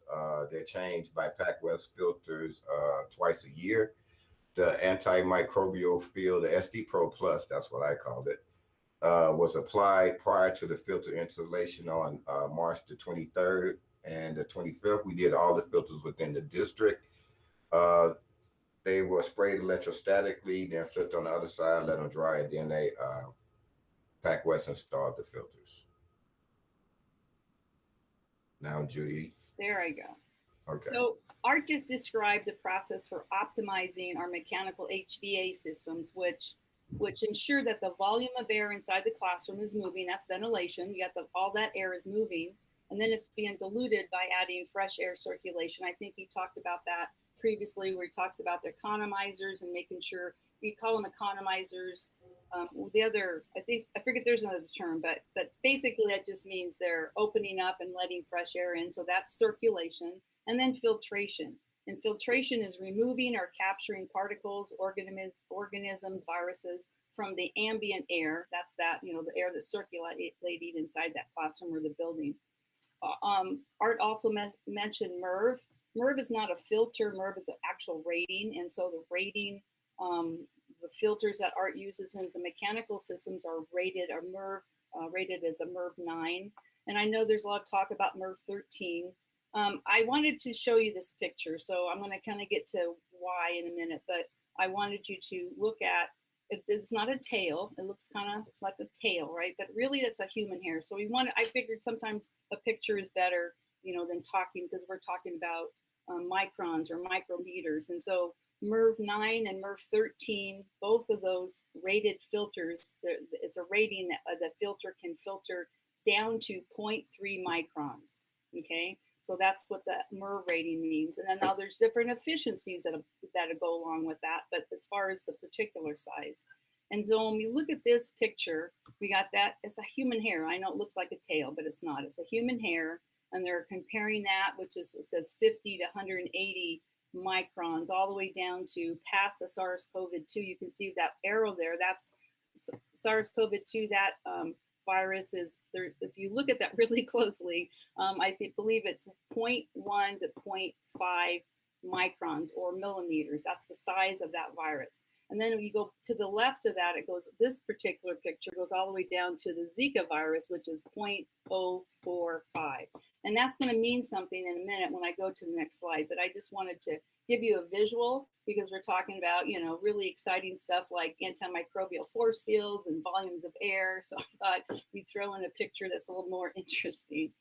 Next slide. So when we talk about air filtration and maximizing, so Art has done all that work to optimize the mechanical systems. But as you notice on that picture, the virus, the COVID-2 virus or COVID-19 virus is 0.1 micron, right? The MERV rated filters can filter down to a 0.3 microns. And so we really wanted to know how can we augment that, our mechanical systems. And so as you can imagine, we were contacted by multiple vendors, all saying they had the best system out there. Art and I really wanted to take the time to look and research and do some homework on what filtering or what air purifiers we would want to use in our classroom. So considerable research and evaluation. We looked at lots of them, and we ended up going with Delos. Delos is actually an organization. They're not a manufacturer, but they are a standard bearer. They have a subsidiary called the Well Building Institute. They collaborated with the Mayo Clinic and testing over 140 units. And they've been studying ultrafine airborne particles for the last 5 years. So they really have some credibility there. It's not just somebody who came out of the woodwork, due to COVID. So we're really impressed and happy just with who they were. And then through their collaboration with the Mayo Clinic and their testing, they chose the IntelliPure Compact Air Purifier by Healthway. So Healthway is actually the manufacturer. And the reason why they chose it and the reason why we were impressed with the system as well is because they use a patented DFS, disinfection filtration system in these air purifiers.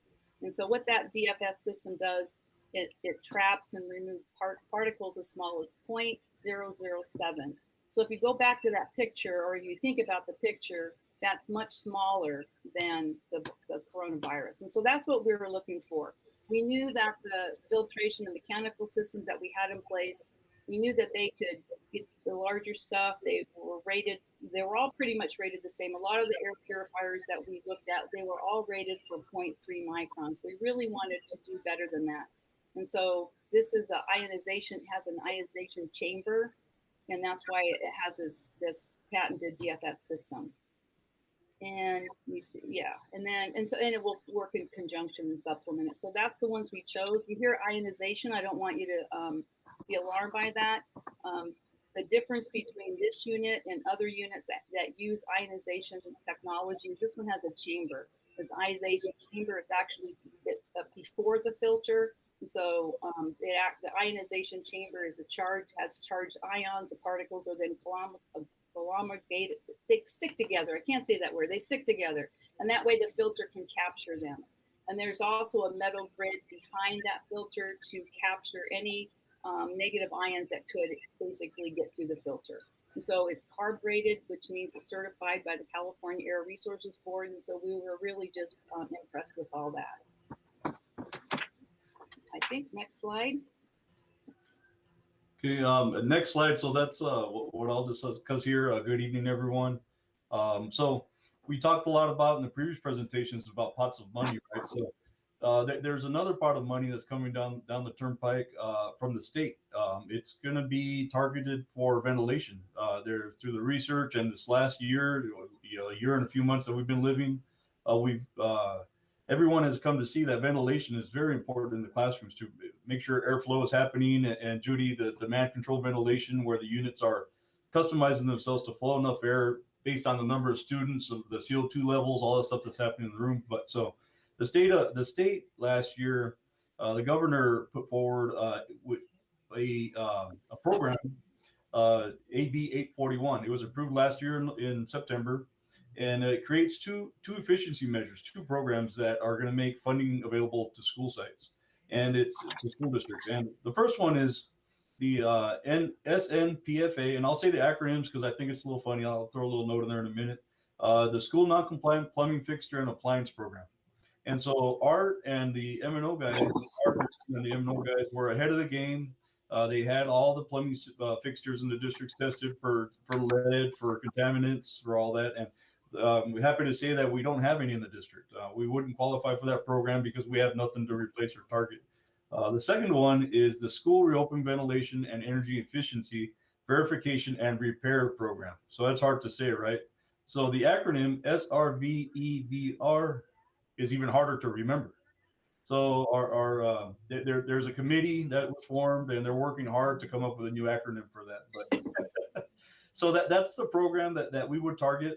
We're always looking for pots of money where we can come into the district and just like we did with Prop 39 or a solar project, to improve our equipment here in the district to provide the best classroom environment as possible. So under the SRVEVR program, this is a program that's going to provide funding for schools that are in underserved communities, schools that have a high free and reduced lunch rate. And most of our schools fall into this category. There's a few criteria. A couple of our sites, it looks like, don't meet the criteria, but we are going to make sure that the pots of money that are available, that the improvements we do at our school sites happen throughout our school sites. And that goes along with the schools that might not fit into the criteria for the program. There's COVID and CARES money available to make these improvements as well. Next slide, please.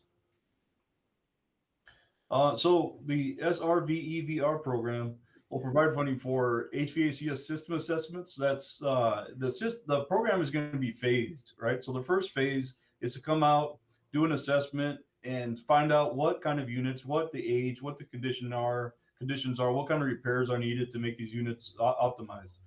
So that's the first phase of the program, maintenance and optimization of HVAC systems. And then those units are, as they're being optimized, as they're being assessed, they're going to check them for adjustment to ventilation rates to meet optimal ventilation requirements, right? If that unit doesn't respond, if it doesn't meet the requirements to be able to provide proper ventilation, then it'll move into the second phase of the program, which the guidelines are still being developed, which will target replacement of those units eventually. One of the program requirements is that units run MERV 13 or better where possible. Filters. That's what Art and Judy were just talking about right now. So to be able to run a MERV 13 unit filter, the units have to be in pretty good shape. They have to have pretty good condenser motors and ventilation fans and be able to handle that MERV 13 filter. So units that can't handle that are going to be targeted for replacement at a later date. Demand control ventilation, that's what I mentioned a minute ago. That's where ventilation has adjusted based on through the use of sensors, CO2 sensors, airflow sensors, temperature sensors, and it adjusts ventilation to proper levels as needed in those classrooms. So the program will provide a complete HVAC assessment verification report that gets submitted to the state, and then that will provide for units that are eventually going to have to be replaced. So the program, like I said, it's in a couple of phases. The first phase is system assessment, maintenance operation, and that'll produce a report. Second phase will provide funding for replacement. And right now we're working to plan implementation of the plan of AB 841 to optimize or replace units in our district that need to be replaced. One of the things I want to make sure that I point out is that this program is just getting started. I know it was approved in September of last year, but it's taken a while to roll out the requirements and roll out the criteria and the program guidelines. It looks like they're going to start accepting applications in June, and we want to be right there at the front of the line when that happens. Being that it's just getting started, these are not things that will happen before school starts in August, but it is another pot of money that we're targeting, to bring into the district and to provide those proper environments in our classrooms. So with that, I'll move on to the next slide. I think that's you, Judy. Back to Judy. Okay, Back so to Judy. this is just another kind of a larger overview of what the district has been working on strategically to reduce infection. And these are three broad categories: behaviors. This is stuff that, you can read those: face masks, hand washing, hand sanitizer, physical distancing, testing. We got screening, stanchions, stickers. So this is all what we've been living, even not just in our work life at school, but in our personal life when we go anywhere. So I think everyone's fully aware of and understands the behaviors that have changed. Surfaces, Art just did a great job just talking again about what he's done to increase cleaning and disinfection and the coatings that he's using, the antimicrobial force field, Pro Plus, electrostatic application. So behavior, surfaces, and then airborne. That's what we're talking about. I did fail to finish letting you know when we talked about the classroom air purifiers that we chose. We did purchase 1,000 of them. That's 2 per classroom. Approximately, we have a few extra, but each one of those, we got the compact units. They can handle 550 square feet. The average classroom's 960 square feet. So by putting 2 in every classroom, that's 1,100 square feet worth of capability there. So and they've been deployed in all the classrooms where we currently have students in the classroom, and they will continue to be added as we expand. So I forgot, I left that out earlier. But when we look at behavior, there's one component of behavior that we do need to talk a little bit more about. We go to the next slide. Screening. So I wanted to go back and see, what does CDC and CDPH talk about screening? And then we're going to talk about what we are doing. CDC does not currently recommend schools conduct symptom screening on a daily basis. And then I went and checked, and that was earlier, and that has been updated in March. And so they've maintained that. And then CDPH talks about implementing screening and other protocols for all staff and students, conduct visual wellness checks of students, or establish procedures for parents to monitor at home. If checking temperatures, make sure you're using a no-touch thermometer, and then monitor staff and students throughout the day. And then have a process, to send somebody home if they have symptoms or a fever, that type of thing. Next. So there's 2 categories of screening. We call them passive and active. We actually currently are using sort of a hybrid. But when we talk about passive screening, this is what we're doing. We do encourage, and we ask parents to screen their students and make sure they don't send them to school if they have any symptoms or if they've been positive or had any type of symptoms. And so I have to say that parents have been doing a very good job of that. And I know students have also been doing a good job. I've talked to Bevy, our district school nurse, yesterday, and just confirming how good of a job parents are doing and what a good job students are doing to report that. Staff, we complete a daily attestation form in Google every day. That means we've been asked, before you come on campus, kind of pause, self-reflect a little bit and think about it. And do we have any new symptoms? And do we have any new symptoms? Have we been exposed to anybody who's tested positive? And so every staff member, before they come onto property, are completing a daily attestation form. And then if like Art, he's all over the district, right? We did some inspections yesterday, so I was at sites yesterday. So if a staff member would do their daily attestation form for their own site, but if they're at multiple sites, then they're also going to complete a daily site log. So part of contact tracing and also notifications, we need to know where people are. So we keep track of where people are by those daily logs. And then contractors, if you bring somebody on campus, if Art's bringing on a contractor or I had an inspector with me, we are also going to do that attestation for the contractors or inspectors. Any guests that we bring on campus, we're also going to do that attestation for them, making sure that they don't have any symptoms or they haven't been exposed to somebody who's tested positive. So that's what so we administer that health screening questionnaire. Active screening. So active screening, again, we're doing sort of a hybrid. And before I get into this, we have talked about active screening in the past. And back in November, when we did that full study session, we did, and I presented it, and we recommended active screening. We had recommended using, we had a company called DriftNet, and they had those pods, those infrared or thermal cameras combined with artificial intelligence. And we were very hopeful that we would be able to use that system not only as people were coming on the site, but also being able to monitor throughout the day. Unfortunately, they weren't able to follow through with their product. They recommended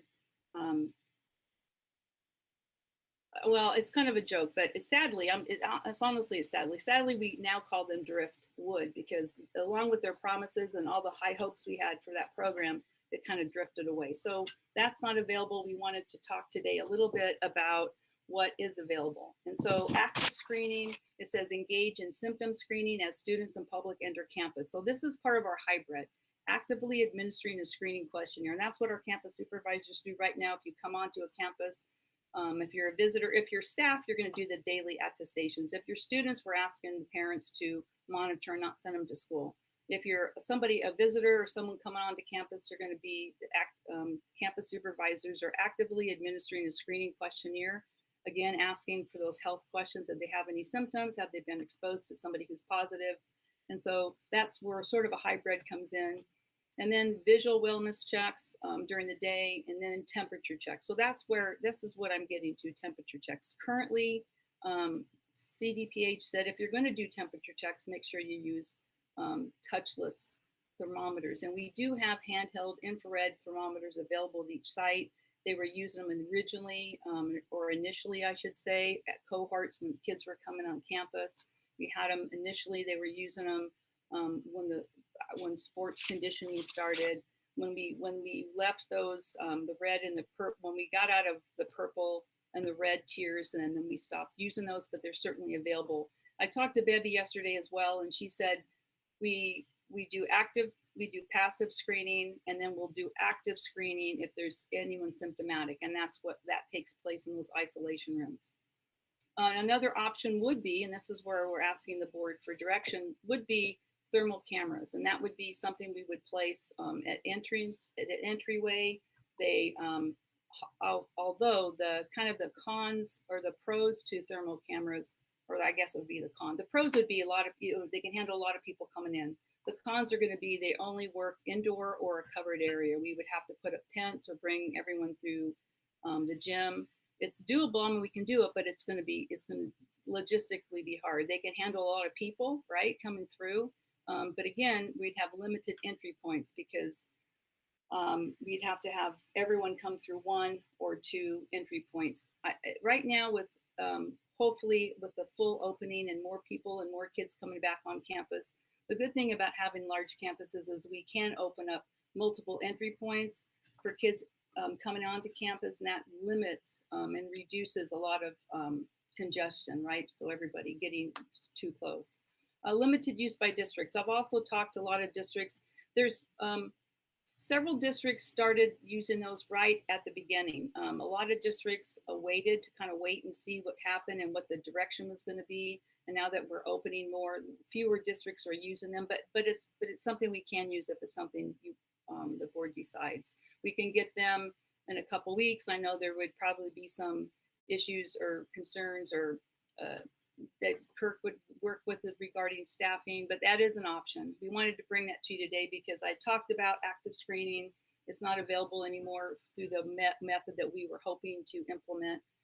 We are currently using a combination of passive and active.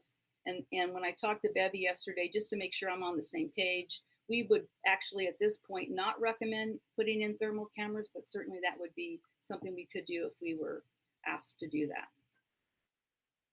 I think that's the next slide. So this is a couple, I just wanted to see a couple pictures. This is a standalone system. And so this would be we'd have to run everyone through a tent or a corridor or some kind of a covered area. You can use it anywhere where you can plug it in and then run people through a covered area. And it's accurate within 0.5 degrees. Next slide. They also have the smaller kiosk, not as many people, but it would be smaller. The accuracy is 0.9 degrees plus or minus. And then again, you can deploy those wherever you can plug them in, and then you just need to keep them in a temperature controlled area. So those are the two options that we could implement if we receive that direction. Next slide. All right, and this last one is me, just to wrap it up. So there's a lot of unknowns. That's the one thing I think that has remained consistent through this entire pandemic is the unknown. And so one of those is, well, it's actually an easier one, but summer school. We meaning Ed Services, sent out registration information to our students. And so we need to see how many students we'd be talking about for summer school. I definitely think we can accommodate every student who wants to come. And when I say that, I mean at 6-foot distancing in all of our classrooms. And that's an important point to make. So all of our previous, or current really, reopening plans follow the CDPH guidelines, the initial guidelines that came out in January. Well, the updated guidelines that were most recently updated in January, along with AB 86, which was initially called something else. And that's for 6 feet of distancing between each student and between the teacher and students, or staff and students. That has changed to 3 feet, which on the surface is a good thing. Okay, that means theoretically we could, doesn't mean we would or are recommending that or anything like that, but we could put more students in each classroom at 5 feet or 4 feet or 3 feet, anything like that. However, there's a big caution there, and we have asked this question over and over, and we keep being told that we will be given an update. But the question that Judy and I asked initially is like, okay, well, that's great, but then how does contact tracing work? So currently, if we have a classroom full of let's say 12 students or 16 students, depending upon the square footage of that classroom, and all of the desks are 6 feet apart, and the teacher stays 6 feet away from the students, and all the students stay 6 feet away from each other, all throughout the duration of the day. If one of those students becomes symptomatic and tests positive or any of those things, they now become a case, and we have to contact trace. And so through that contact tracing, if it's determined that everybody followed the rules that were set forth in our plan, which that's always the hope, right? Then we just have to have that student, the case, isolate. We do not have to contact trace and shut down that entire classroom, or students who may be, changing classes, even though that's not where we're at right now. But just by way of background, that's how that works. And so that is set at 6 feet. So immediately with this 3 feet, we start asking, okay, does that change contact tracing? So far, the answer is no. Doesn't mean we can't put students closer than 6 feet. What it means, though, in that example where I had one student who was a case, if we have a desk where obviously they're going to sit in that desk for longer than a 15-minute duration, which is the level that we look at, now that means we're having to quarantine, other students within that classroom, whether that classroom be a hybrid or a cohort, or just, traditional in-person instruction, like I think we're thinking about for August. So it's a complexity, something that we need to think about. Now, there's a lot of changes coming. June 15th, the governor has said we will be beyond the blueprint for the safer economy. Triggering that move is equitable vaccine availability. And we know that that is the case now. I was just on a call today, Judy and I both were, in fact, where Riverside County has said that everybody who wants a vaccine, they believe has got a vaccine or will get a vaccine. So it's not anymore that they aren't available and people can't get appointments and that sort of thing. And then also that there will be a consistently low burden of disease, hospitalizations are low or stable, they can accommodate more patients. And so both of those things, I think we can predict with as high of certainty as we can predict something will be true and that will move beyond the blueprint. But what we don't have is, what do those rules mean? All we have been told so far is that when we move beyond the blueprint is that schools and institutions of higher education should conduct full-time in-person instruction and in compliance with the Cal-OSHA emergency temporary standards and public health guidelines. Well, we know what the Cal-OSHA temporary standards say, but they're temporary. In fact, they're holding another meeting later this month to discuss those. So that's a big unknown. What the public health guidelines may or may not change to is another unknown. So, you know, our role, as we see it in facilities and operations, is always, whether we're talking COVID or any other time, is to support. We're a support division, right? We support instructional services and our students and our teachers and so forth. And so we are prepared to react, but it does make it very difficult when we don't know what the rules are or what they're going to be. And the reason I spent so much time focusing on, you know, 3 feet, 6 feet, you know, something in between, is, you know, when we did our planning back in the fall, we as a big we, the board, the district, we were talking about hybrid models at a 25% capacity, at a 50% capacity. Clearly, we're way beyond that as we, you know, are moving into August, but we have plexiglass barriers for our student desks at 50% capacity. Some of the talk is that will no longer be needed. So we're really anticipating this new guidance to come out well in advance of June 15th so that we can react to what that looks like. And as I believe we always have done, we will keep the board and everyone else updated as to what that is. But there's just some pretty big unknowns there as it relates to the distancing, as it relates to plexiglass, even with testing requirements, and that big one that is tied to the distancing. Are there going to be any changes for contact tracing and the quarantine procedure? So we're anxiously awaiting that. We can't give you answers and a plan for things that, you know, hasn't been given to us, but it does seem as though June 15th will be that pivotal day for us. So to be continued. And with that, I think if we have any questions, we're prepared to answer those. Thank you, Ms. Rains. Are there any questions from the board members? Yeah, I have a few questions.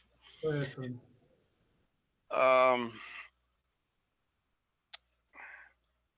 We talked about the air cleaners, and my one concern is on those portables. Just kind of a yes or no. Are those units so old that they're not going to be able to be upgraded? You talking about the barb units on our portables? Yeah. Most of our units are 15 to 20 years. The new HVAC systems, systems we have is with the new construction that Hector's putting in. But the majority, I mean, we real mature with the majority of our units. Yeah. Okay. So that kind of leads me to another question. What's the life of a portable? 30 years? Yeah, portable classroom. Maybe 25 years if you take care of it. 20, 25 years. Okay. HVAC unit about 15 years until they change the series on them and stuff like that. And ours are more on the senior side, the portables. Yes. Yeah, mature. Yeah. Okay. Because I can remember working in them when a class would change. The stomping, mostly at a middle school, the whole crowd would raise in the room. And I think you guys are doing great with the ventilation that you're looking at, and I really want to compliment you on that, because that was something that was important to me. There was something else on your custodians, you know, your temporary ones that you hire. The short terms? Yeah, the short terms. Well, do you have an idea what that term is, or that's based on funding, or? I think Candace and we talked about a year. Mm-hmm. Yeah, I can address that. Yeah, I'm sorry. Mr. Stafford. Okay. So under the California Education Code, they're limited to 195 working days. And so for all intents and purposes, our school year is 186 days. So it would allow us to provide that service potentially for the entire school year. So that's really what we're going to look forward to. And that's the presentation that'll be coming, or an action item that'll be coming to the board at our next meeting in May. Okay, that's good. I caught a lot of flack in letters talking about restrooms, and I would hope that they'll be qualified to be able to keep our restrooms, Every passing period, that's the plan. Yeah, Machines and that, doorknobs, everything.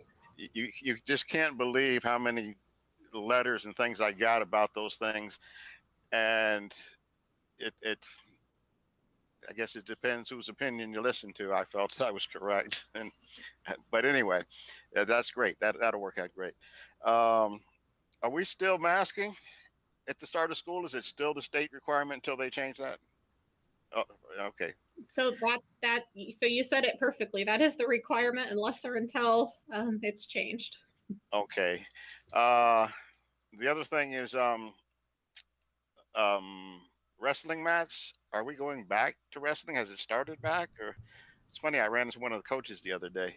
I didn't ask him about it because I assumed we weren't. Wrestling was brought back when we were in Orange.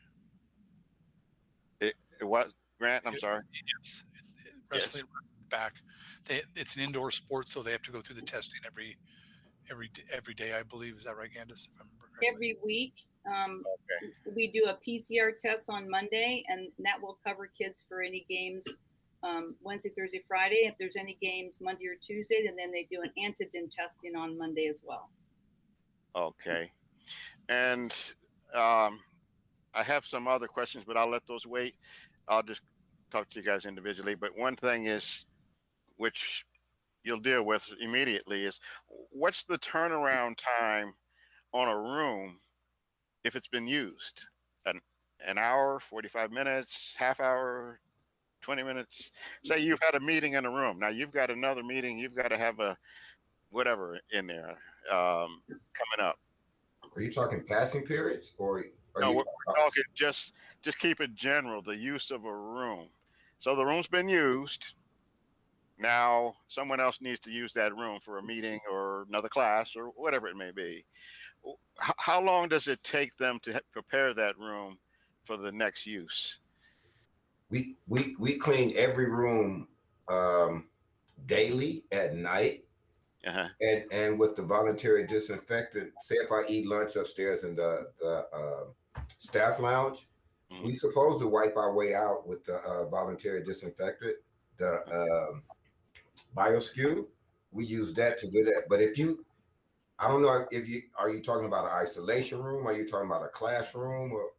It could be for an IEP. It could be for a class. You could be. If I'm using the electrostatic or the culture machine, the dwell time, the kill ratio for the SARS-CoV-2 is 5 minutes. So after 5 minutes, they can have it. Okay, that's great. That's great. If that's what you, that's exactly what I was referring to. Okay, that's it for me. Keep it short. And Art, just following up with what Mr. Stafford was saying, is that happening? Do we sanitize every room after a group of people leave that classroom? Because that's the expectation, right? If somebody uses before another cluster or another cohort, let's call it like that, no, we are not sanitizing them? No, we're disinfecting nightly, but that cohort is in that group is in that room only. We're not changing classes like we normally do. Yes. In terms of students, I understand that, and I understand nightly and daily. But let's say there is an IEP in room B1, and it takes an hour from 10 to 11, and at 11:30 or at noon, there is going to be a 504 meeting, another meeting. That room has to be sanitized, right? We haven't done that. I haven't heard anything about IEPs. I know Emil asked us. He set up a room. I forgot what school it was, with plexiglass over the stuff that he had to do for his students because they had to touch something to show them, and then the staff member was using a BioSkew to spray that and wipe it with the wipe balls after they were done.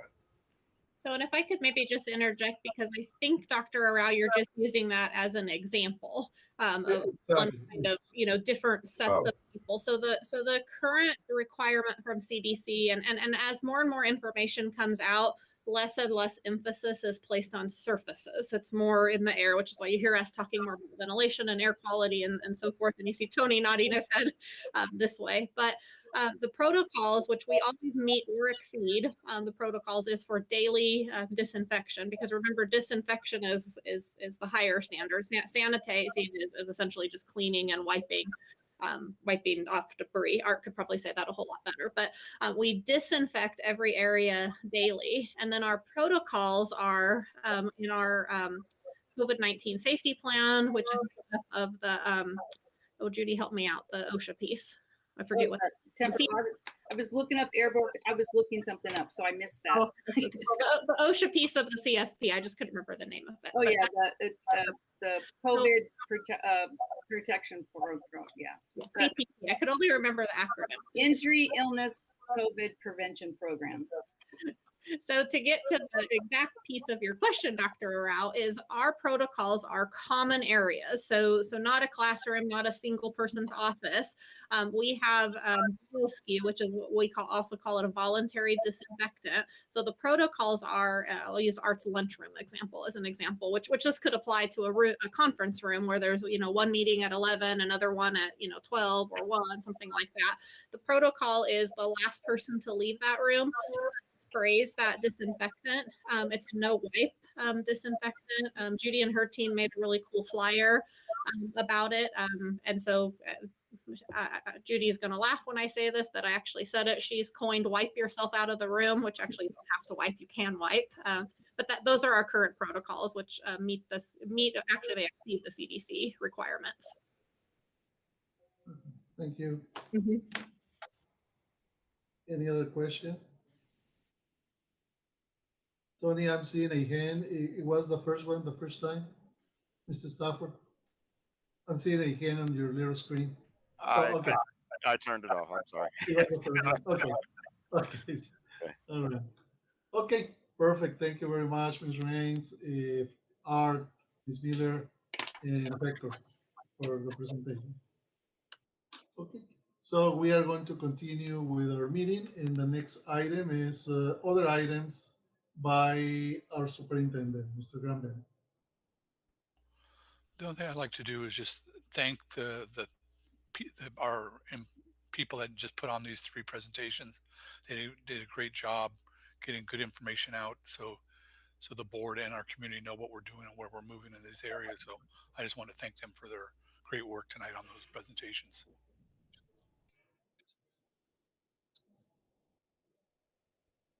That's all I had, Dr. Rouse.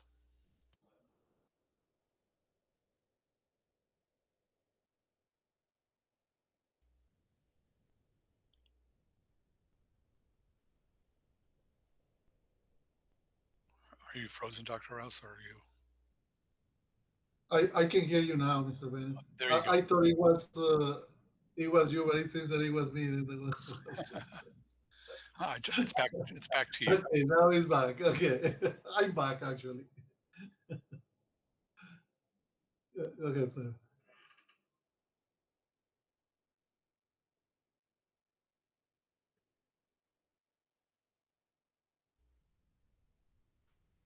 Okay, sorry about that. Okay, so I just want to say, wait, is it my turn yet? Because I couldn't really hear you guys. Yeah, sure. Yes. Okay. Yeah, go ahead.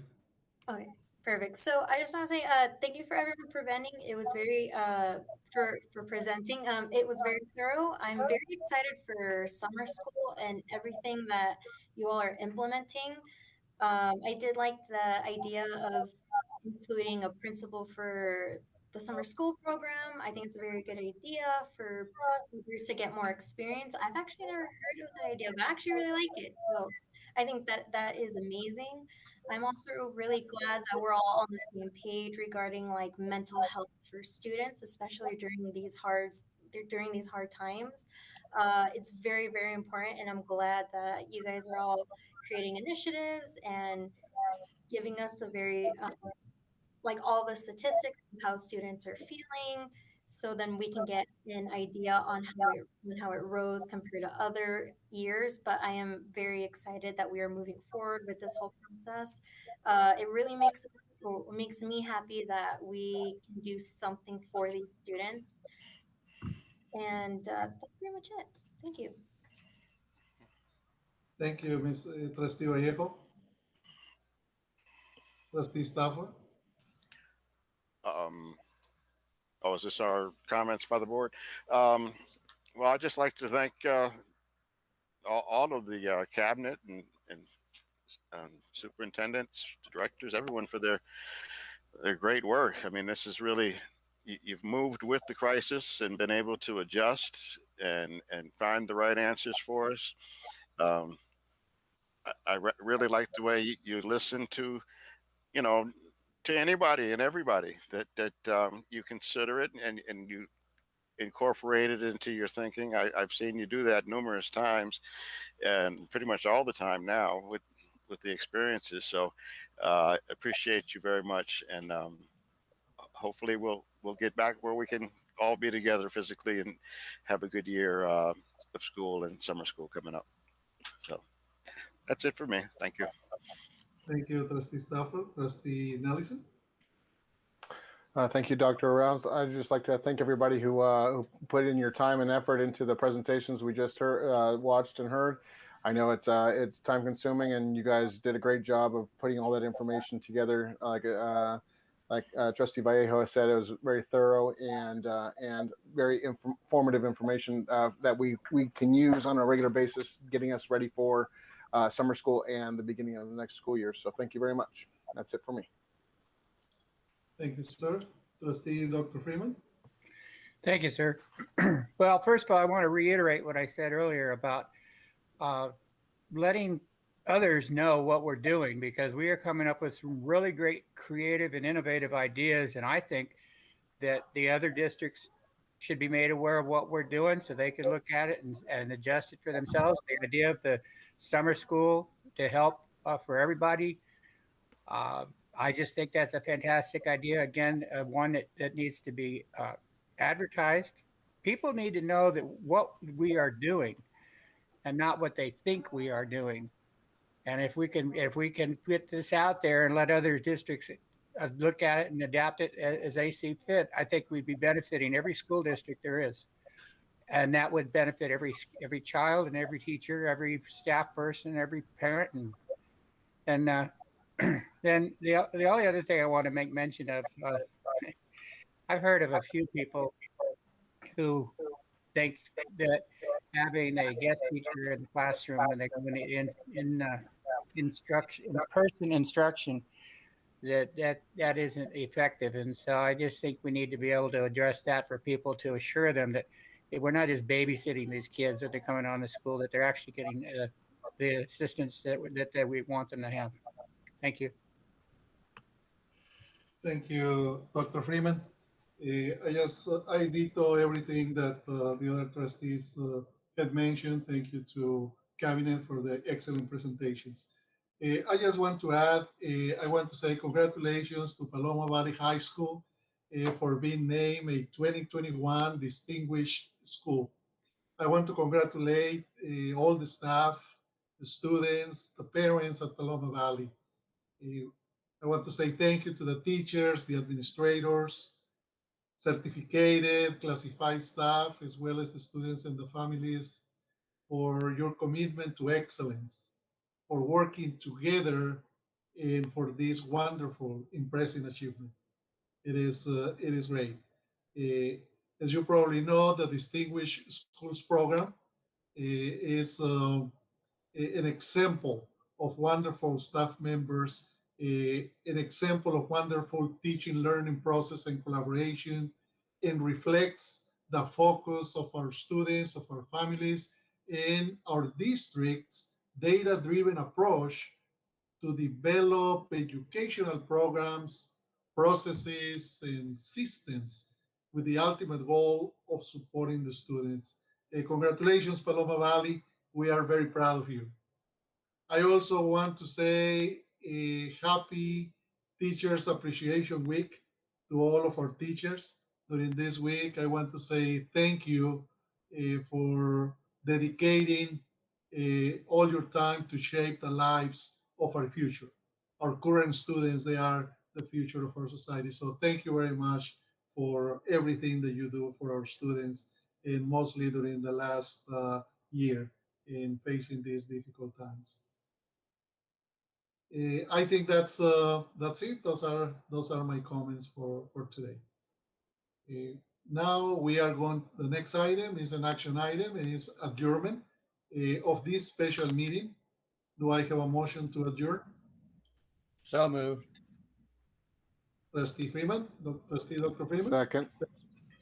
Trustee Nelson. Now we are going to vote. Trustee Vallejo. Aye. Trustee Freeman. Aye. Trustee Nelson. Aye. Trustee Stafford. Aye. And Trustee Arauz, aye. Now we are going to vote electronically.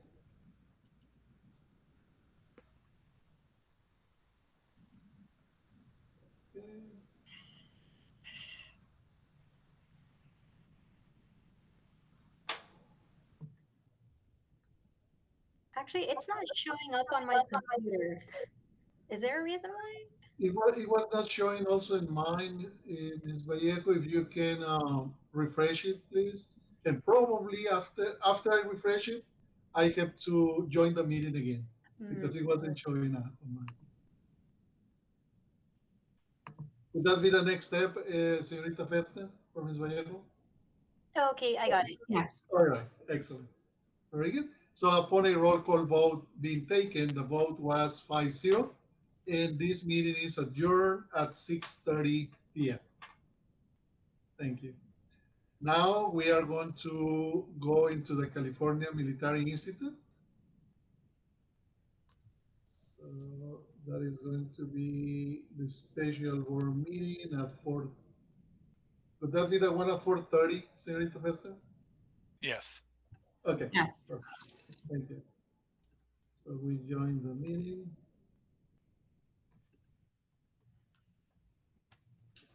Perfect.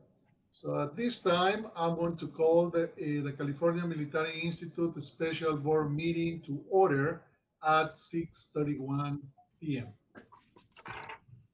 Now I'm going to ask for a roll call to determine a quorum. Trustee Vallejo? Here. Trustee Freeman?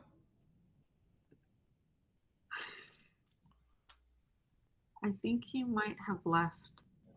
I have left. Trustee Freeman?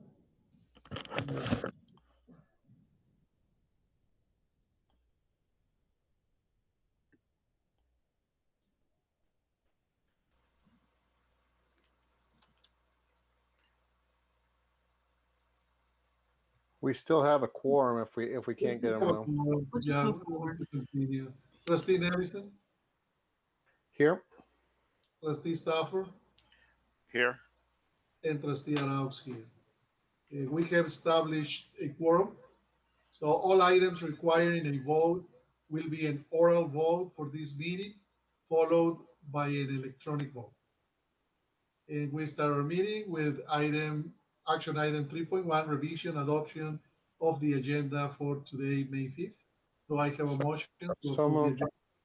Trustee Nelson? I have a second. Trustee Stafford. Now we are going to have an oral vote. Trustee Vallejo? Aye. Trustee Freeman?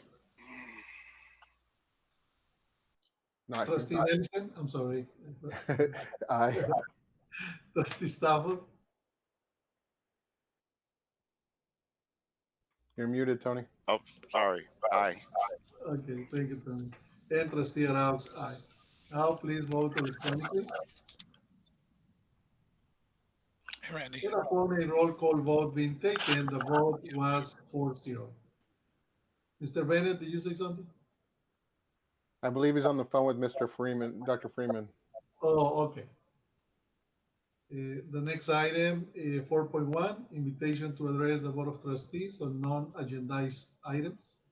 Are there any public comments on non-agendized items? I want to wait for Dr. Freeman's going to log back in. Okay. I just called him. Oh, thank you. Thank you, Mr. Bennett. There's no public comments. No public comments. Thank you, Señorita President.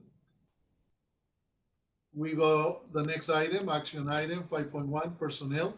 Memorandum of Understanding between the California Military Institute and the California Military Institute Teachers Association regarding health and welfare benefits. Do I have a motion? So moved. Trustee Ellison, Second. Trustee Vallejo. Are there any comments or questions?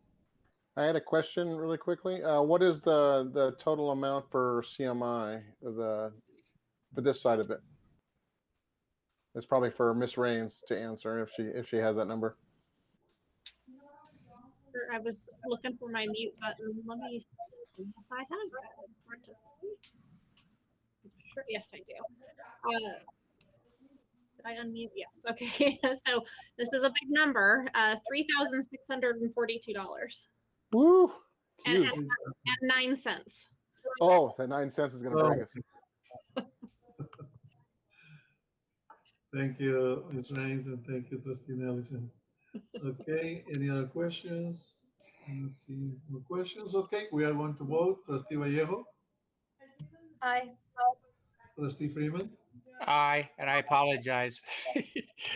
I need to click on a link to get back on there so I can do the electronic voting. Okay, thank you for coming back. Trustee Ellison, Aye. Trustee Stafford, Aye. and Trustee Arauz, aye. Now let's please vote electronically. I believe they need to add Dr. Freeman to it, so it might take a little bit. Yeah. There it is. Okay. What happened in my old age? Where am I going? Okay, I still have to be able to re-enter. So where's the link for that? For the IC board? Yeah. Let me add it in the chat again. Okay. Thank you, Señorita President. Okay. My there we go.